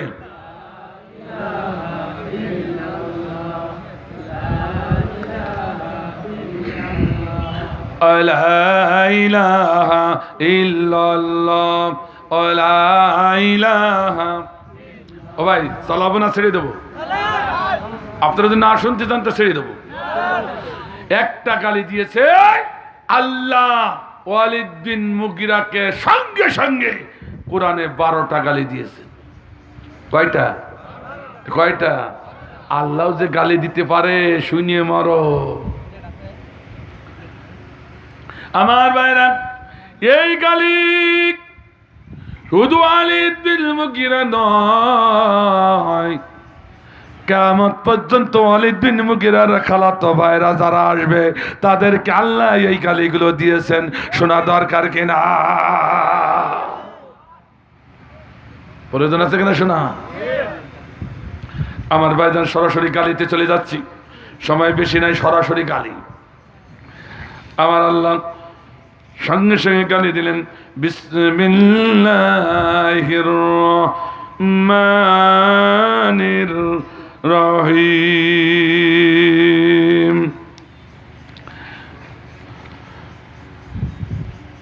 ফাসাতুবসিরু ওয়া ইউবসিরু।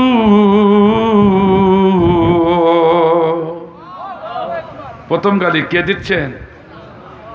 একটু শুনুন, ভালো করে শুনুন, এমনি বলছি না। আল্লাহ বলছে, নবী গো, তুমি এই গালি শুনে কেন কাঁদছো, কেন কষ্ট বলে? নবী, শীঘ্রই আপনি দেখে নিবেন, তারাও দেখে নিবে।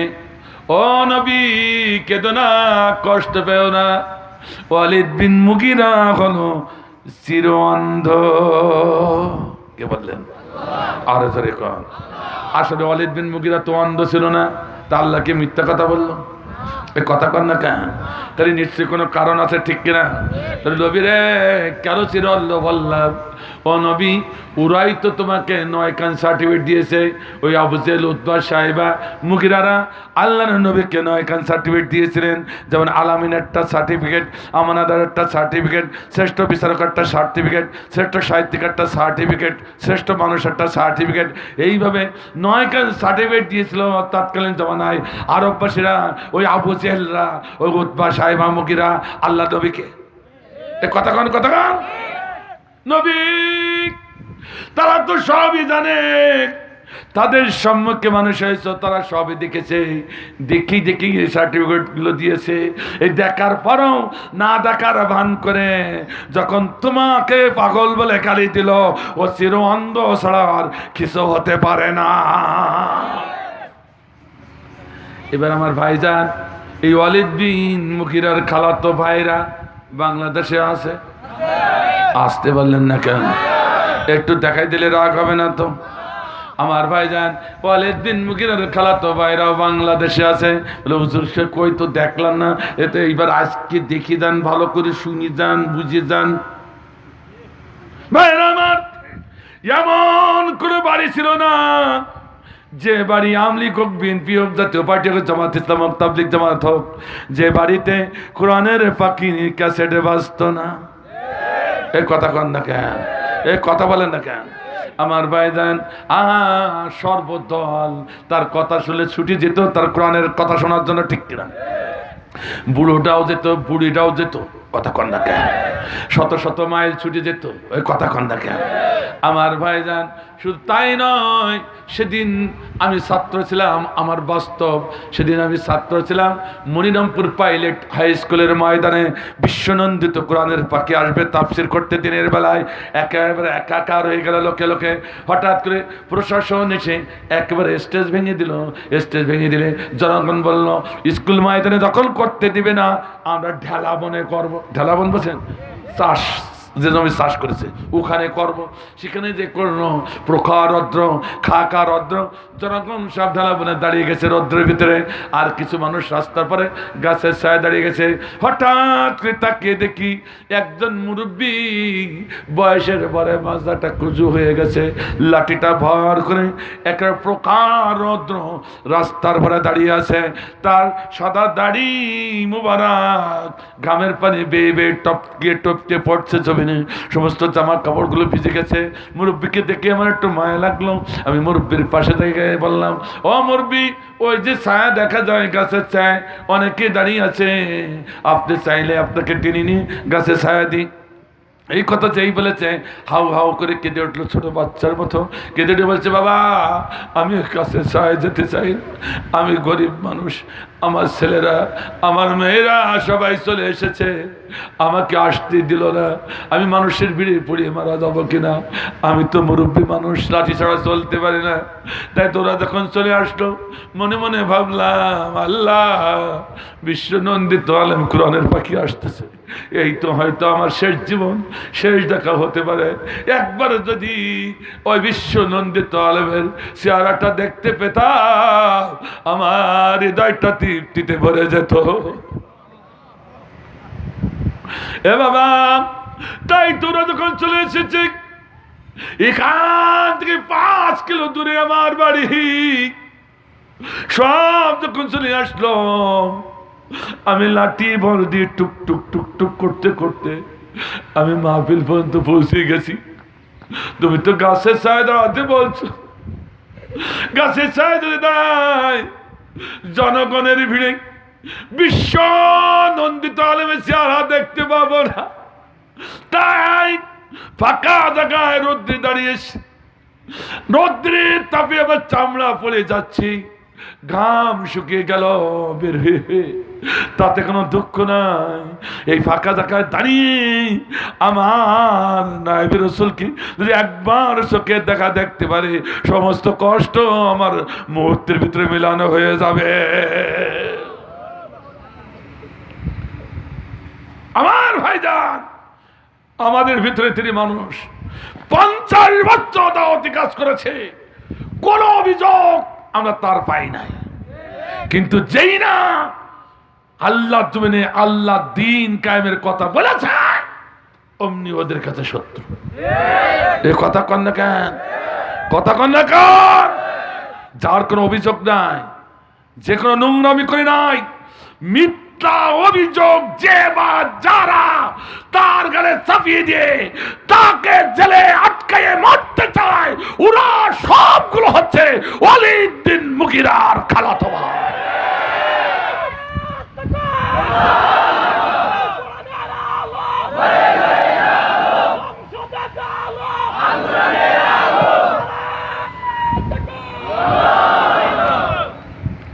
ঢাকার ওই কারাগারি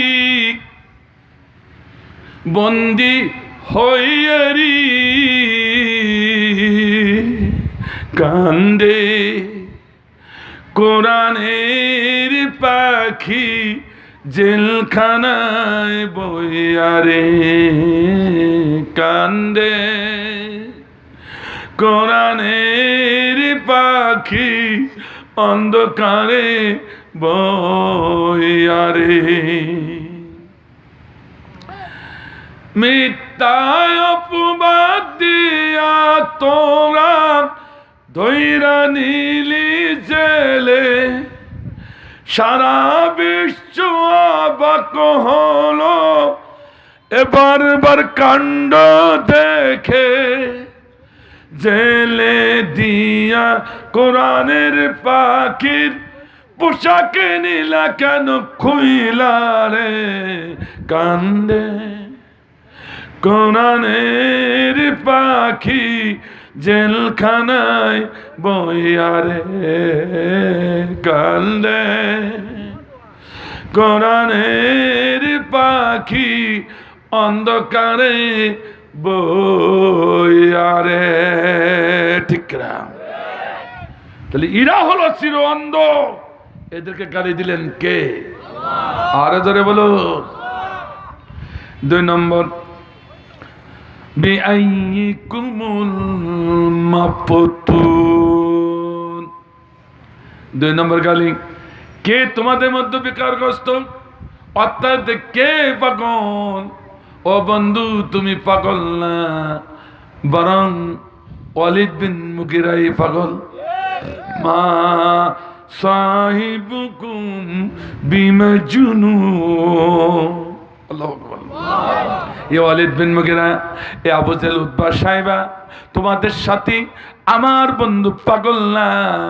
আমার বন্ধুকে যারা তোমরা পাগল বলো তারাই হলে আস্তা পাগল। আল্লাহু আকবার বলেন, আল্লাহু আকবার বলেন। তেমনি করে আল্লাহ বলছেন, এক শ্রেণীর লোক, ও আমার ভাইরা, যারা আল্লাহর জমিনে আল্লাহর দিন কায়েম করতে চায়, এদেরকে তুচ্ছ মনে করে, বলে এরা পাগল। এ কথা কন না কেন? সব শেষ হয়ে গেছে, আরো লাফালাফি করে চিংড়ি মাছের মতো। এ কথা কন কেন? ওরা পাগল কয়, কথা কন না কেন? আল্লাহ বলছে তোমরা পাগল না, যারাই পাগল বলছে তারাই আসল। এ কথা কন। আসলে এরা তো বুঝতে পারেনি। এক নেতা এসে বলছে খেলা হবে, নেতা ঠেলে বলছে খেলা, এ হুজুররা খেলা হবে। আমরা বলছি হবে, ঠিক কিনা? ঠিক কিনা? কিছু ও নেতাজি ই আবার কেমন খেলা? মাঠের এক পাশে প্লেয়ার, ওপার পাশে কোনো প্লেয়ার নেই, মাঝখানে রেফারি। এবার রেফারির বাসিতে ভূত আছে, এই পাশে প্লেয়ার বল একটা গোলে নিয়ে দৌড়াচ্ছে একা দৌড়িয়ে, ও পাশে তো গোল কেউ নেই, প্লেয়ারও নেই। ও গোলের ভিতরে ঢুকেই যে এইটাছে অমনি রেফার গোল। ই আবার কেমন খেলা, ঠিক কিনা? ও নেতাজি খেলতে যদি চাও মাঠের দুই পাশে প্লেয়ার নামিয়ে দাও, এ পাশেও 11 জন, ও পাশেও 11 জন নামাও, তখন দেখা যাবে কত ধানে কত চাল, ঠিক না? এক পাশে প্লেয়ার নামিয়ে খেলো, এই আবার কি খেলা? রাগ হচ্ছে নাকি ভাই? এসব করো না, বাড়াবাড়ি করো না। একটা গল্প মনে পড়ে গেছে, বলে দেবো ভাই। এক পার্কে স্বামী আর স্ত্রী দুইজন ঢুকেছে, ঢুকে দেখে এক বানর খাঁচার ভিতরে লাফালাফি করছে, হাত মারামারি করছে। তখন মহিলারা তো একটু ওরা কোমলমতি, মনে হয় ক্ষুধার্ত বানর, একটা আম দিলে ঢক করে গিয়ে খেয়ে গেছে। খাওয়ার পর খেয়ে গেছে। এইবার এক সপ্তাহ পরে দেখি আর এক স্বামী স্ত্রী ঢুকেছে ওই পার্কে, ওই সেই বানর আবার লাফাচ্ছে। তো মহিলা মনে করছে ওদের আম খাচ্ছে, ক্ষুধার্ত, একটা আম দি। আম যেই দেশে সুন্দর আম, তরুতাজা আম, পাকা আম, গোলাপি সেন্টের আম, ওই আম মুখে না খাইয়ে পিছনের দ্বারে ঢুকছে। তখন মহিলা বলছে কত বড় বেয়াদব বানর, এ কত বড় বেয়াদব, এর মালিকটাও মানে বেয়াদব। তখন মালিক ছুটে এসে, এই বোন, ও বানরের বেয়াদব বলি না। বেয়াদব বলবো না তো কি করো, খেতে দিলাম, ও বুকে না খাইয়ে পিছনের দ্বারে ঢুকাচ্ছে কেন? দেখতেই তো খারাপ। এর কারণ আছে। তো কি কারণ? তাহলে শোনো, এই গতদিন তোমার মতো এক বোন এসে আম দিয়েছিল, কিন্তু ক্ষুধার যন্ত্রণায় ও আম একবারে গিলি খেয়ে বেড়াইছে। আঁটি যে হজম হয় না তা তো জানা নেই। এই আঁটি আর হজম হয়নি, পিছনে দাঁত দিয়ে তার বেরোচ্ছেই না। শেষকার ডাক্তার ডাকি ও অপারেশন করে কাটিয়ে বের করতে। তাই তো বানর সেখান থেকে সতর্ক হয়ে গেছে বানর, যে এখন খেতে হলে মাপ জব্দি খেতে হবে, ঠিক না? যে আমি এই আম আবার দিলে খাবো, তো মাইপি দেখি আগে বেরোবে কিনা। কথা বুঝলেন আমার ভাইরা? যদি ইসলামের পক্ষের মানুষের পারে জুলুম নির্যাতন করে তুমি যদি বের করতে পারো তো করো,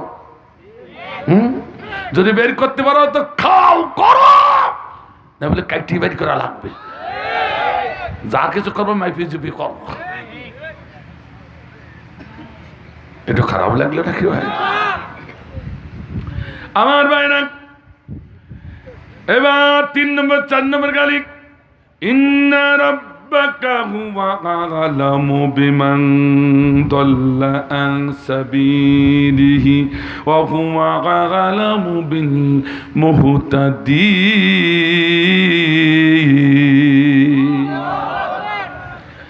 রাসূল আপনারা জানেন কে তার পক্ষ থেকে বিচ্যুত হয়েছে, পথ থেকে বিচ্যুত হয়েছে, আর কে সৎপথ প্রাপ্ত। অর্থাৎ ওয়ালিদ বিন মুগিরা ছিল পথভ্রষ্ট, ও কোনোদিন হিদায়াত পাবে না। কথাকার এরকম লোক আছে কিনা? এ কথা কন, আরো জোরে কন। এক শ্রেণীর লোক 1 ঘন্টা 2 ঘন্টা কুরআনের কথা শোনাবেন, এখন কিছু বলবে না, আগামীকাল চায়ের দোকানে গেলে শোনা যাবে অধ্যাপক তৈয়ব সাহেব এসেছিল সাতক্ষীরা থেকে, ও তো ওয়াজ করেনি, রাজনীতি আছে কিনা? তবে আপনাদের এলাকায় নেই, আপনাদের এলাকায় নেই। এটা পাক্কা ওয়ালিদ বিন মুগিরার খালাতো ভাই। কথা রাগ হচ্ছে নাকি ভাই? আমার ভাইজান, আল্লাহ বলছে ওদের 30 পারা কোরআন গুলায়ে মুখের ভিতরে ঢুকায় দিলেও রাজনীতি করে অক্রে ফেলে দিয়ে চলে যাবে। খতামাল্লাহু আলা কুলুবিহিম ওয়া আলা সামিহিম ওয়া আলা আবসারিহিম গিশাওয়া ওদের অন্তরের চোখে, ওদের হৃদয়ের পরে পর্দা টাঙিয়ে দেওয়া হয়েছে। হাজারো কোরআনের কথা শুনলেও ওরা মানবে এই জন্য আল্লাহ বলেছে আলহাকুমুত তাকাসুর হাত্তা যুরতুমুল মাকাবির। আহা, যারা একবার নেতৃত্ব স্বাদ পেয়েছে, যারা একবার গদির স্বাদ পেয়েছে, আহা, যারা একবার অর্থেরময় অন্ধ হয়ে গেছে, ওদের হাজারো কোরআনের কথা বলো, ওরা ফিরবে না। হ্যাঁ, ফিরবে তখন কবর জগতের যেমন আযাব, ওই পরিমাণ আযাব যদি তার মাথায় আঘাত করা যায়, তার আগেও গদি ছাড়বে না। কথা কা জোরে কর না কার, ও লাঠি ভর দিতে দিতে স্টেজে উঠবে না, গদি ছাড়বে না, মাথায় বাড়ি মেরি ছাড়াতে হবে। এই কথা কে বলেছেন? আলহাকুমুত তাকাসুর হাত্তা যুরতুমুল মাকাবির। এই মাকাবির, এই কবরের আযাব সমতুল্য আযাব শাস্তি যদি মাথায় দেওয়া যায়, তারপর ছাড়। কত মিষ্টি কথা, এই কথা বোঝেন কেনা কন? এই আল্লাহ যে কত বড় সাহিত্যিক, আমি তো মাঝে মাঝে অবাক হয়ে যায়। আল্লাহ আকবার বলেন, আল্লাহ আকবার বলেন। গায়ে হাত দিল বা গায়ে হাত দিল, কাজ হবে না। কথা বুঝতেছেন না আমার ভাইজান? ব্যস্ত হয়ে পড়েছেন। 5 নম্বর আছে, একটু দ্রুত বলি, 12টা গালি শুধু দিয়ে শেষ করে ব্যাখ্যা করার সময় নেই। ফালা তুতিল মুকাদ্দিবিন, আপনি মিথ্যাকারীদের অনুগত হইবেন না। অর্থাৎ রাসূল ওয়ালিদ বিন মুগীরা ছিল মিথ্যাবাদী, ঠিক কিনা? এরকম মিথ্যাবাদী নেতা এখন পৃথিবীতে নেই। ওরে সর্বনাশী বলে, এইবার আমার বন্ধু বানাও, তোমার রান্নাঘর পর্যন্ত পাকা করে দেবো। সেইবার বন্ধু বানালাম, বন্ধু আমার আর চিনতে পারে না। পরের বার এসে বলে, এইবার বন্ধু বানাও, তোমার পায়খানা ঘর পর্যন্ত ইলেকট্রিসিটি নিয়ে দেবো। সেবারও বন্ধু বানালাম, বন্ধু আমার আর চেনে না। পরের বার এসে মাপ চায়, চোখের পানি ছেড়ে দেয়, আমার ক্ষমা করে দাও, বড় ভুল করেছি, আর করবো না। এইবারে বন্ধু বানাও। বন্ধু বানার লাভ কি? তোমরা না কিছু নাই খেয়ে মারবে না, কোনোদিন না খেয়ে মরবা না, কিছু না কিছু খাইয়ে মারবা, সেটা গুলি খেয়েও মরতে পারো। আল্লাহ বলেন, যতবার আসবে ততবার মিথ্যা কথা বলবে। এই মিথ্যাবাদী নেতারা হলো ওয়ালিদ বিন মুগীরার খালাতো ভাই।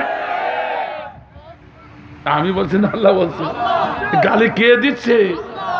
এক এক করে বাইর করছে, 12 শ্রেণী বাইর করে দেবো, যে কটা থাকে থাক, অসুবিধা নেই তো ভাই আমার ভাইজান।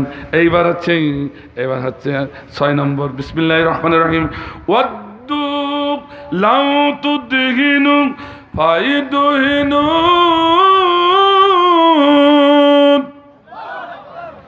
আল্লাহ বলছেন তারা চায় আপনি নমনীয় হন, তারা অনমনীয় হবে।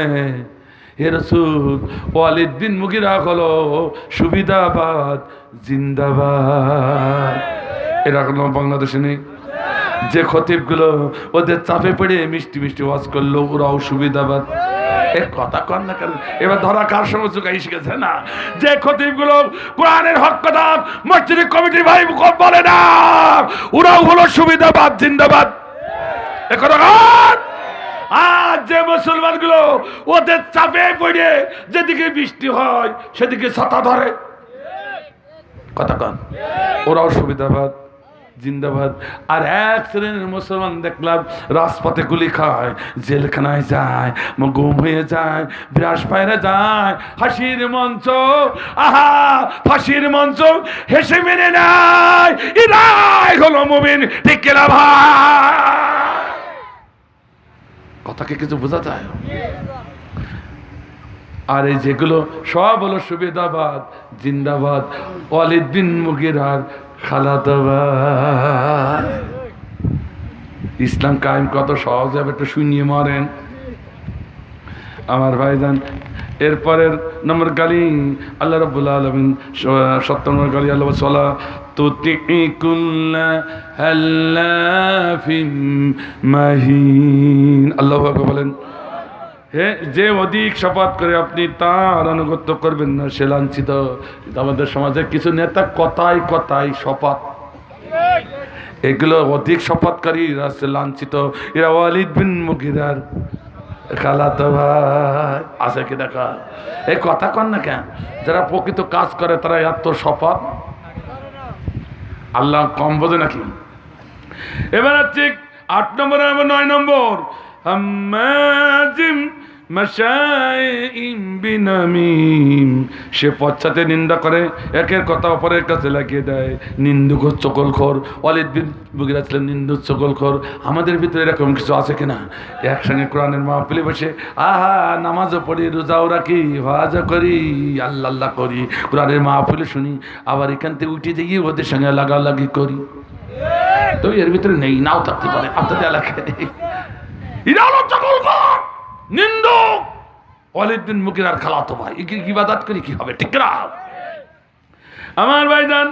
এইবার 10 নম্বর আর 11 নম্বর মান্নাইল লিল খায়রি মুতাদিন আসিম। আল্লাহু আকবার। যে ভালো কাজে বাধা দেয় সে সীমালঙ্ঘনকারী, সে পাপিষ্ঠ। অর্থাৎ ওয়ালিদ বিন মুগিরা ছিল সীমালঙ্ঘনকারী, পাপিষ্ঠ। আমার ভাইজান, কোরআনের কাজ ভালো কাজ না মন্দ কাজ? আসতে বলেন, আরো জোরে বলেন। এই ভালো কাজে যে বাধা দেবে সে হলো সীমালঙ্ঘনকারী। বলেছেন কে? আরো জোরে বলুন, আরো জোরে বলুন। এই সীমালঙ্ঘনকারী কাজ যে করে সে ওয়ালিদ বিন মুগিরার ভাইরা ভাই। কথা কন, পুরো আশ্চর্য হয়ে যায়। মাছের বাজারে করোনা নেয়, গার্মেন্টসে করোনা নাই, হাট বাজারে করোনা নাই, গানের মঞ্চে করোনা নাই, সিনেমার প্যান্ডেলে করোনা নাই। ওরে সর্বনাশ! এই 14ই ফেব্রুয়ারি পালন হয়ে গেল। কতই ফেব্রুয়ারি? 14ই ফেব্রুয়ারি ভালোবাসা দিবস। যাই দেখি দুটো এক হয়ে গেছে, মনে হচ্ছে একটা, দুটো মনে হচ্ছে একটা, একটা পরে একটা পড়িয়েছে, মনে হচ্ছে একজন পড়িয়ে আছে। ওরে আল্লাহ রে, ওরে কোনো করুণা নেই, করুণা সব কোরআনের মাহফিলে। কথা কন, কথা কন। কোরআনের মাহফিলে তো উজু করে নামাজ পড়ে পরিষ্কার পরিপাটি হয়ে এখানে বসি, তাও ফাঁকা ফাঁকা বসে আছি। এখানে যত করুণা সব এইখানে এসে বুঝিয়েছে। এই কোরআনের মাহফিল বন্ধ করে দেয়। পাক্কা শয়তানের দল, সে ওয়ালিদ বিন মুগিরার খালাতো ভাই। আমি বলছি না, আল্লাহ বলছে। 12 নম্বর গালিটা থাক, ওটা দেওয়ার দরকার নেই, ওটা দিয়ে দেবো। রাগ হবেন না? তাহলে দিয়ে দিই, যখন বললেন তা দিয়ে দিই। আমার ভাইজান, এবার 12 নম্বর গালি উতুল্লিম বাগাদা যালিকা জানি। কঠোর স্বভাব ততপরি কুখ্যাত। এ নবী, ওয়ালিদ বিন মুগিরা হলো পিতৃ পরিচয়হীন জারুয়া। কথাকার, আর ওর কথাকার। আমার ভাইজান, আল্লাহ নবী কিন্তু একজন লোকের সম্মুখে বলছেন না, সাহাবীদের হাজার হাজার সাহাবী নিয়ে ওই কুনাই দাঁড়াই আছে ওয়ালিদ বিন মুগিরা। ওরা কিন্তু কোরআনের মাহফিলে আসে না, কুনাই কুনাই থাকে। যেই না বলেছে ওয়ালিদ বিন মুগিরা জারোয়া বলেছে, তখন সাহাবীরা একে অপরের নজরে রেখেছে, এই সাবধান সাবধান। কারণ সব থেকে বড় নেতা আছে ওয়ালিদ বিন মুগিরা, আর তার বাবা এখনো বেশি আছে। আর আমাদের নেতা বললো জারোয়া। নেতা যা বলেছে তা ঠিক, কিন্তু তো জনগণ তো মানবে না। এক্ষুনি তো নবীর কণ্ঠ ধরবে না। এই সাবধান, চোখে চোখ মারছে, সাবধান। যদি আল্লাহ নবীকে ধরতে আসে আমরা লাশ হয়ে যাব, নবীর কার পশম স্পষ্ট করতে দেবো। আল্লাহু আকবার বলেন, আর আল্লাহু আকবার। এর নাম নবীর ভালোবাসা, ঠিক কিনা? আর আর আমাদের আবার স্বভাব হইল কে, হুজুরের ধরছে ধরুক, আমরা এই পাশে পালাই। ই আবার কি মুমিন গো, রাগ করলেন নাকি ভাই? দেখেন কি ট্রেন্ডিং ছিল রসুলের, কি ট্রেন্ডিং। আল্লাহু আকবার। আর এখনো কিছু হুজুরা বলে ইসলামের রাজনীতি নেই। যে খতিব বলবে ইসলামের রাজনীতি নেই, মুড়ো ঝাঁটা ছেড়েন, মুড়ো ঝাঁটা নিয়ে ওর মুখই বলবেন। যতক্ষণ রাজনীতি আছে বলে স্বীকার করবেন ততক্ষণ পিটানো করবেন। একটু রাগ করলেন নাকি ভাই? আর সহ্য হচ্ছে না, না বলি কি করবো? আমার ভাইজান, সবাই বসে গেল, চোখে চোখ রেখেছে। এইবার আসবে বড় নেতা, আমাদের নেতাদের টুটি ধরবে। কিন্তু কি আশ্চর্য, নবীকে কটু কথা বলা তো দূরের কথা, চড় মারা তো দূরের কথা, নবীর দিকে আসা তো দূরের কথা। ওয়ালিদ বিন মুগিরা ওখান থেকে উল্টা দিকে দৌড়ায়। সুবহানাল্লাহ বলেন। সঙ্গে সাহাবীরা কি সতর্ক, সাহাবীরা কি রাজনীতি রসুল আমার ট্রেনিং দিয়েছেন।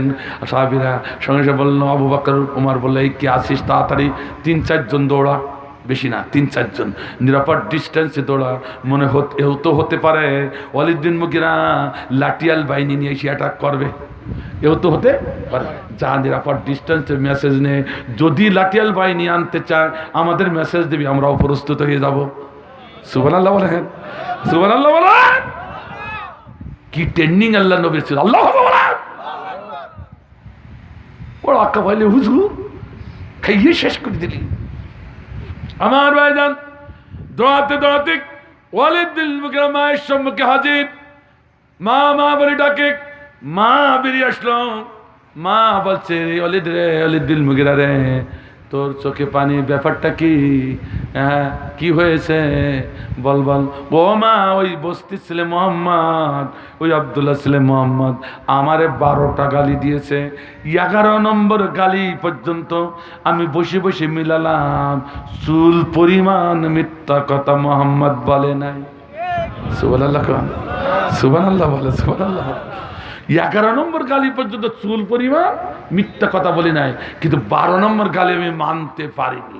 কিন্তু আমি অবাক হয়ে যাই, মাগো আমার ভিতরে এই স্বভাবগুলো আছে, তা মুহাম্মদ জানলো কি করি?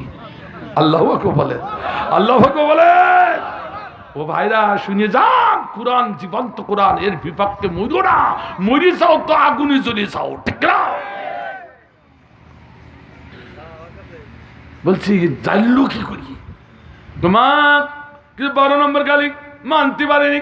আমার বাবা তো বেঁচে, কি হয়েছে বল দিন। যেই বলেছে আমাকে পিতৃ পরিচয় জারুয়া কইস, এই কথা যেই বলল, ওয়ালিদ বিন মুগিরার মা মাথাটা নিচে করে ঝর্ণার মতো চোখ দিয়ে পানি ঝরতে শুরু করলো। বারবার বলে, মা তুমি তাড়াতাড়ি একটু বলি দাও, মোহাম্মদকে ধরে একটু টানা আসরা করিয়ে আসি, আমার জারুয়া কইয়া ওর স্বাদ মিটাই দিয়ে আসি। আল্লাহ বলছে দাঁড়া। আল্লাহ বলেন, আমার নবীরে গালি দিয়া তো ভালো করে টাইট করি সারপর, ঠিক না? আল্লাহ বলেন, এ টাইট করছে কে? আরো ধরে বলুন। আর তুই বড় মুত্তাকি পরহেজগার হিসাব, নবীরে গালি দেয়, নাইবে রাসূলগুলো মেরে শেষ করে দেয়, মসজিদে কুরাই বসে বসে হুক্কুর হুক্কুর করো, একবারও প্রতিবাদ করো না। কিসের নবীর উম্মত তুমি, ঠিক না? আদৌ কোনোদিন নবীর উম্মত বলে দাবি করতে পারে না। রাগ করতেছে নাকি ভাই? আমার ভাইরা যত বলে তত মা কাঁদে। ও মা তুমি কাঁদো, ব্যাপারটা বুঝলাম না, তুমি আমাকে ভালোবাসো না? আমার শত্রু মোহাম্মদ, ওর একটু টানা আসরা করবো, তাড়াতাড়ি বলে দাও। ততই মা কাঁদে, বাবা কি বলবো?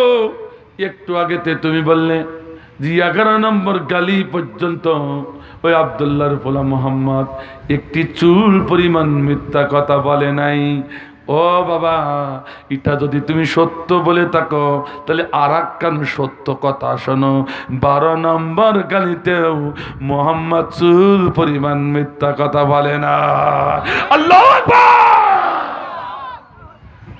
তাহলে কোরআন যা বলে সত্য তো, এ কথা কর না কর।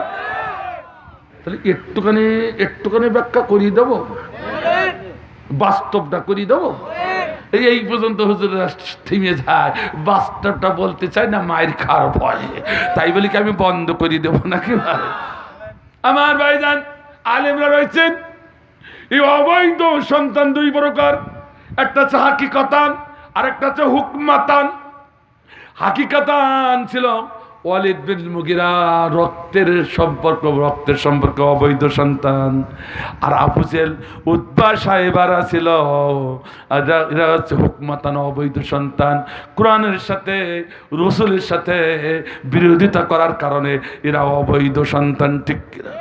এই কথা কন না কেন, কথা কন না কেন? আজ বোধহয় বাংলাদেশের নেই, একটু জোরে, আরো জোরে। আমি হাকিকাতান বলতে পারবো না, বলতে গেলে সিরিজ দিয়ে রক্ত টেনে পরীক্ষা করা লাগবে, কিন্তু আমার দরকার নাই। কিন্তু হুকমাতান বলতে পারবো। যারা কোরআন সহ্য করতে পারে না, আল্লাহর জমিনে আল্লাহর দ্বীন প্রতিষ্ঠা তারা সহ্য করতে পারে না, যারা এদেশের নায়েবে রাসূলকে সহ্য করতে পারে না, যাদেরকে ধরে ধরে মারতে চায়, গুম করতে চায়, জেলে নিতে চায়, ওরা সবগুলো অবৈধ জারুয়া।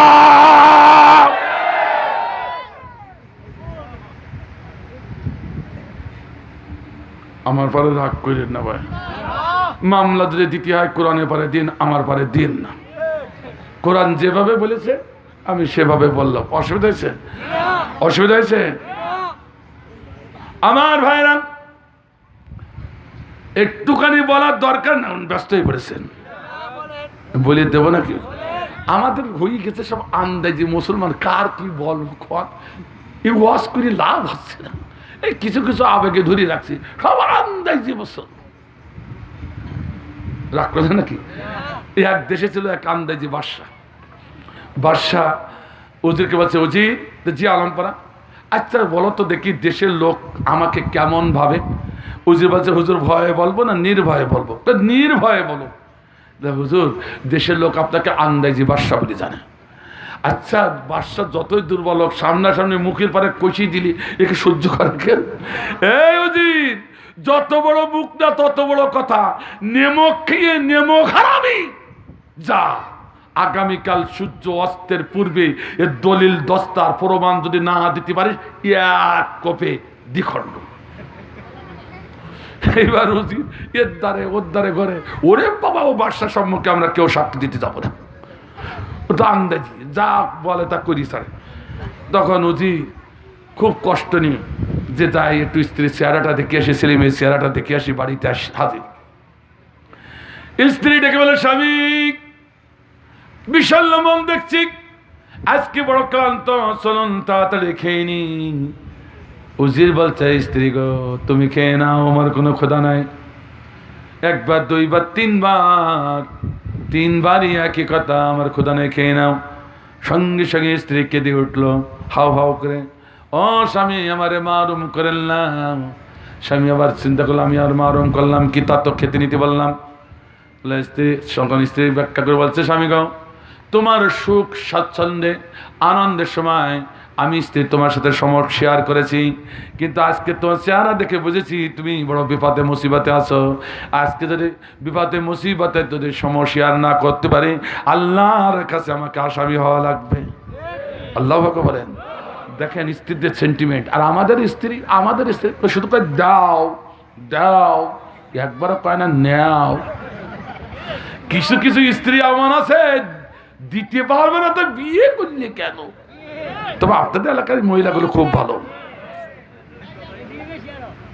আমার ভাই না, এই কথা যখন বলেছে উজির, তখন আনন্দে বাগবার, আমার মতো এত গুণবতী স্ত্রী বোধহয় দ্বিতীয়টি কারণ নাই। সমস্ত ঘটনা খুলে বললো। খুঁটিয়ে বললে স্ত্রী তখন মিস করে হাঁটছে, মিস করে হেসে বলছে, স্বামী গো, তুমি খেয়ে নাও, খেতে খেতে তোমার উত্তর আমি তৈরি করে আনছি। আল্লাহু আকবার। উজির তখন হতবাক। বড় বড় ব্যারিস্টার লয়াররা পারল না যে উত্তর তৈরি করতে, আরে মহিলা মানুষ পারবে। ও ভাই, মহিলাদেরকে এত ছোট ভাইবেন না। আমরা যারা হুজুর মানুষ, আমরা ফতোয়া দিয়ে দিয়ে মহিলাগুলো মুরগি কোটার ভিতরে রেখে একেবারে পোল্ট্রি মুরগি বানাইছি, আর বাইরের মধ্যে দেশি মুরগি ছুটি বেড়াচ্ছে। এ কথা কন না, পোল্ট্রি মুরগি আর দেশি মুরগির স্বাদ কি এক? হ্যাঁ, ওদের সঙ্গে দৌড়ে পারবে?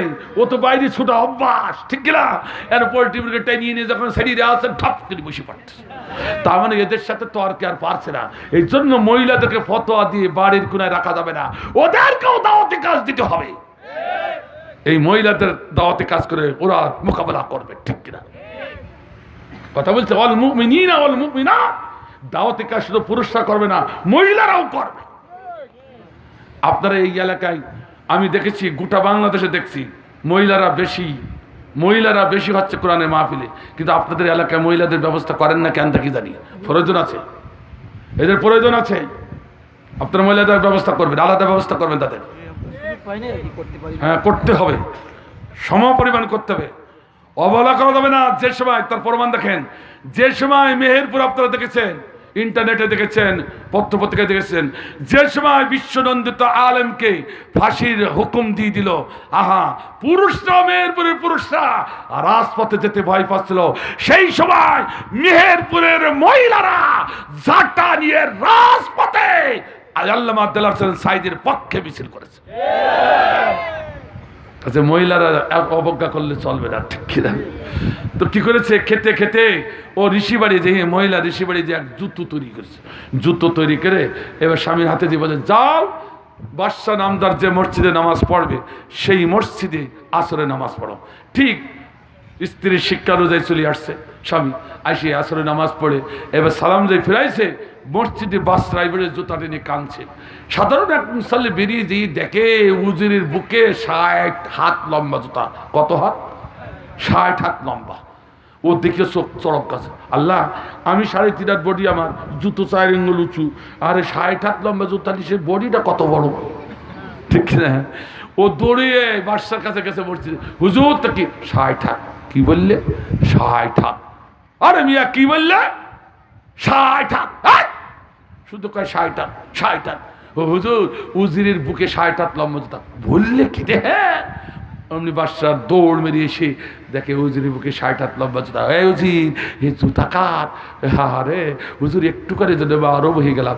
হুজির এই জুতা কার? হুজুর একটুখানি জন্য আরো বহে গেলাম। এই হুজির, হ্যাঁ আমি বলছি জুতা কার? কয় মারুম হয়ে গেলাম। খেয়ে আবার কি? ও হুজুর আপনি এসেছেন? হ্যাঁ হুজুর, তাহলে শুনুন, যখন ইমাম সাহেব তাকবীরা তাহরিমা বাইতে দাঁড়ালো, আমি এসে দাঁড়ালাম, পাশে দেখি জিবরিল ফেরেশতা এসে দাঁড়াইছে। কোন ফেরেশতা? জিবরিল ফেরেশতা। কইছে আমি সুবর্ণ সুযোগ। আরে আল্লাহ, সুদ কর না, হ্যাঁ ঘুষ কর না, জিনা কর না। জিবরিল ফেরেশতা যেন তেন ব্যাপার আমার পাশে দাঁড়াইছে। নামাজ শেষে জিবরিল ফেরেশতা দড়িয়ে একটু কুলাকুলি করবো, সগীরা গুনাহ দূর হয়ে যাবে, জান্নাতি হয়ে যাবে। এই আশা নিয়ে হুজুর আমি দাঁড়াই থাকলাম। আমি ডাইন পাশে সালাম ফিরাই, বাম পাশে ফিরাই, দেখে জিবরিল নেই। পিছনে তাকাই দেখে জিবরিল মসজিদের গেটে জুতো একখান পরিয়েছে আর একখান হাতে ধরিয়েছে। জুতো ওখান পরতে পারলে তো চলে যাবে। আমি চিন্তা করলাম জুতো পরার আগেই যে ধরিয়ে কোলাকুলি করবো। আমার দৌড়নি দেখে জিবরিল ফেরেশতা জুতা ফেলে রেখে দৌড় কইছে, এই হুজুর একে জিবরিল ফেরেশতার জুতা? তো হুজুর এত সময় বললাম কি আর শুনলেন কি? অমনি ঝাঁপ মারি লাভ দি হুজুরের বুক থেকে জুতা কেটে দিয়েছে। নিজের বুকে জুতা নিয়ে আহারে, রহমতের জুতা, বরকতের জুতা, জিবরিল ফেরেশতার জুতা, এ জুতা কাউকে দেব না। এই বলে রাজা জুতার মাথার থেকে তলা পর্যন্ত জিব্বা দিয়ে চাটা শুরু করছে। কি চাটা? জুতা চাটা। আমার দেশে মাজার চাটাও আছে। আমি এক জায়গায় গেলাম, দেখি এক মুরব্বী, দাড়ি পাকা মুরব্বী, লুঙ্গি পরা, দাড়ি পাকা মুরব্বী, লুঙ্গি কোথায় কি হয়ে যাচ্ছে ও টের পাচ্ছে না। জিব্বা বাইর করে মাজারে মাথাতে ধরিয়েছে, চারটে চারটে চারটে চারটে ঘুরিয়ে আসতেছে। লুঙ্গি যে খুলে গেছে তাও টের পাচ্ছে না। নাউজুবিল্লাহ বললেন না? নাউজুবিল্লাহ জোরে বললেন না? আমার ভাইজান মাজার চাটা। আর এক চাটা আছে, বলবো নাকি ভাই? আমার ভাইজান এই যখন জুতা চাটতেছে তখন উজির দাঁড়াই মিস মিস করে হাসছে। বাদশা তাকাই দেয় হুজুর, এই হুজুর হাসিস কেন? ও হুজুর হাসি কেন বলবো? হ্যাঁ এই জন্য আমি বলেছিলাম আপনি আন্দাজি বাদশা। কেন? আরে হাদিস নাই, কুরআন নাই, দলিল নাই, দস্তার নাই, কোনো ইতিহাস নাই। আমি বললাম ওটা জিবরিলের জুতা, আর আপনি জুতা চাটা শুরু করলেন। কথা কন না কেন? এইরকম আন্দাজি মুসলমানও আছে দেশে, ঠিক কিনা? 5 বছর পর পর আইসে যখন কুহু কুহু, উজু নেই, গোসল নেই, নামাজ পড়ে না, কালাম করে না, আল্লাহ জমিনে আল্লাহ দিন কায়েম তা চায় না, বরং তারা কায়েম করতে চায় রাতের আধারে ঠ্যাঙ্গাই তাদের সাইজ করে। হিরোইন কর, গাঁজা কর, মাকি কর, এই সমস্ত নেতারা এসে যখন বলে আমি বন্ধু হব, আর কিছু নামাজি মানুষরা যেই বলে বন্ধু হও, এই নেতা চাটা জুতা চাটা, জুতা চাটা নেতা চাটা সমান কথা, ঠিক না? আল্লাহ রাব্বুল আলামিন আমাদের সঠিক বুঝটা নিয়ে চলার তৌফিক দান করুন, আমিন। এখন সভাপতি সাহেবের কথা, তারপর দোয়া করে দেবো। اللهم آمين. ربنا ظلمنا أنفسنا وإن لم تغفر لنا وترحمنا لنكونن من الخاسرين. ربنا لا تزغ قلوبنا بعد إذ هديتنا وهب لنا من لدنك رحمة إنك أنت الوهاب. رب العالمين মহিয়ান করিয়ান আল্লাহ যে যুবকরা আল্লাহ অক্লান্ত পরিশ্রম করে কোরআনে মাহফিলের ইন্তজাম করেছেন দক্ষিণ সাটিয়াটি যুব সমাজ, আল্লাহ এই যুব সমাজের কলেজার ভিতরে কোরআনে ভালোবাসা কানাই কানাই ভরে দাও। আল্লাহ তামাম যুবকগুলো কবুল করে নিয়ে খালিদ মুসা তারিকের মতো বানিয়ে দাও। যোগ্য সভাপতি তার হায়াতে তৈবা দান করে দাও। তার গোটা পরিবারের পরে খাস রহমত বর্ষণ করাও। প্রধান অতিথি রাজনৈতিক নেতা যার নেক নজরে কোরআনের মাহফিল, আল্লাহ তার গোটা পরিবারের পরে খাস রহমত বর্ষণ করাও। আল্লাহ কোরআনের মাহফিল কি ইজ্জত দেওয়ার কারণে সমাজে তার ইজ্জত তুমি আরো বাড়িয়ে দাও। রব্বুল আলামিন, ও মাবুদে মাওলা, আমরা যারা দীর্ঘ সময় ধরে কোরআন শুনলাম আমাদের জীবনে বাস্তবায়ন করতে পারে সে তৌফিক দিয়ে দাও। আল্লাহ তোমার নবীকে ভালোবাসতে পারি, নবীকে ভালোবাসতে হলে নায়েবে রাসূলকে ভালোবাসতে হবে, নায়েবে রাসূলকে ভালোবেসে নবীর ভালোবাসা অর্জন করতে পারি তেমন মানসিকতা আমাদের তৈরি করে দাও। আল্লাহ বুঝেছি, কিছুটা হলেও বুঝেছি তোমার জমিনে তোমার দিন কায়েমের পক্ষে যদি এতটুকু সমর্থন না থাকে আমরা মুমিন হয়ে কোনোদিন কবরে যেতে পারবো না, কোনো আমল কবুল হবে না। আল্লাহ তাই ততদিন পৃথিবীর বুকে বেঁচে থাকি আমি তো প্রাণের পক্ষে তুমি আমাদের সকলকে কবুল মঞ্জুর করে নাও। রব্বুল আলামিন, যে যুবকগুলো অক্লান্ত পরিশ্রম করে মাহফিল করেছে আগামী বছর দৃঢ় উদ্দীপনা নিয়ে জমিনে মাহফিল ইন্তজাম করতে পারে সে তৌফিক দিয়ে দাও। রব্বুল আলামিন, তোমার কাছে আপিলি আমিন আমিন কাইদের মনের আশা আমি জানি না, তুমি তো আলিমুল গায়ব, তুমি সবই জানো। সকলের মনের নেক মাকসাদগুলো তোমার দরবারে কবুল মঞ্জুর করে নাও। আমিন আমিন কাইদা আল পরিবার থেকে যারা জন্মের মতো বিদায় নিয়ে গেছে আল্লাহ তাদের কবর আযাব থাকলে নাজাত দিয়ে দাও। আল্লাহ খাস করে মা বাবার কবরগুলো জান্নাতের টুকরা বানাও। রব্বুল আলামিন, আমার ছোট ভাই মালয়েশিয়ায় দাফন হয়ে গেছে, সকলেই বলেছে ভালো মানুষ, আল্লাহ নামাজি মানুষ ছিলেন। ভাইদের নিয়ে হাত তোলাম, আমার ছোট ভাইকে জান্নাতের উচ্চ মাকাম তুমি দান দিয়ে করান করো। রব্বুল আলামিন, পরিশেষে তোমার কাছে আপিলি কোরআনের পাখি তাকে উঠাই নিয়ে আমাদের ইয়াতিম বানায়ো না আল্লাহ। ওঠাবার পূর্বে একবারের মতো হলেও তুমি আমাদের বুকে ফেরাইয়া দাও। রব্বুল আলামিন, তোমার কাছে পরিশেষে আপিলি আল্লাহ সমন যখন জারি হবে, আজরাইল যখন মাতার কাছে আসবে, আল্লাহ করোনার মরণ দিও না, যে মরণে আমাদের পরিবারের লোক পাশে থাকবে না। অ্যাক্সিডেন্টে মরণ দিও না, যে মরণে আমাদের পরিবারের লোক শনাক্ত করতে পারবে না।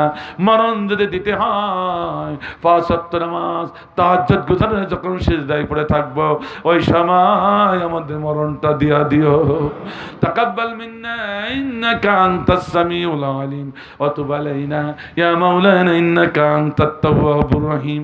اللهم اجعل آخر كلامنا عند الموت لا إله إلا الله محمد رسول الله صلى الله عليه وسلم. السلام عليكم.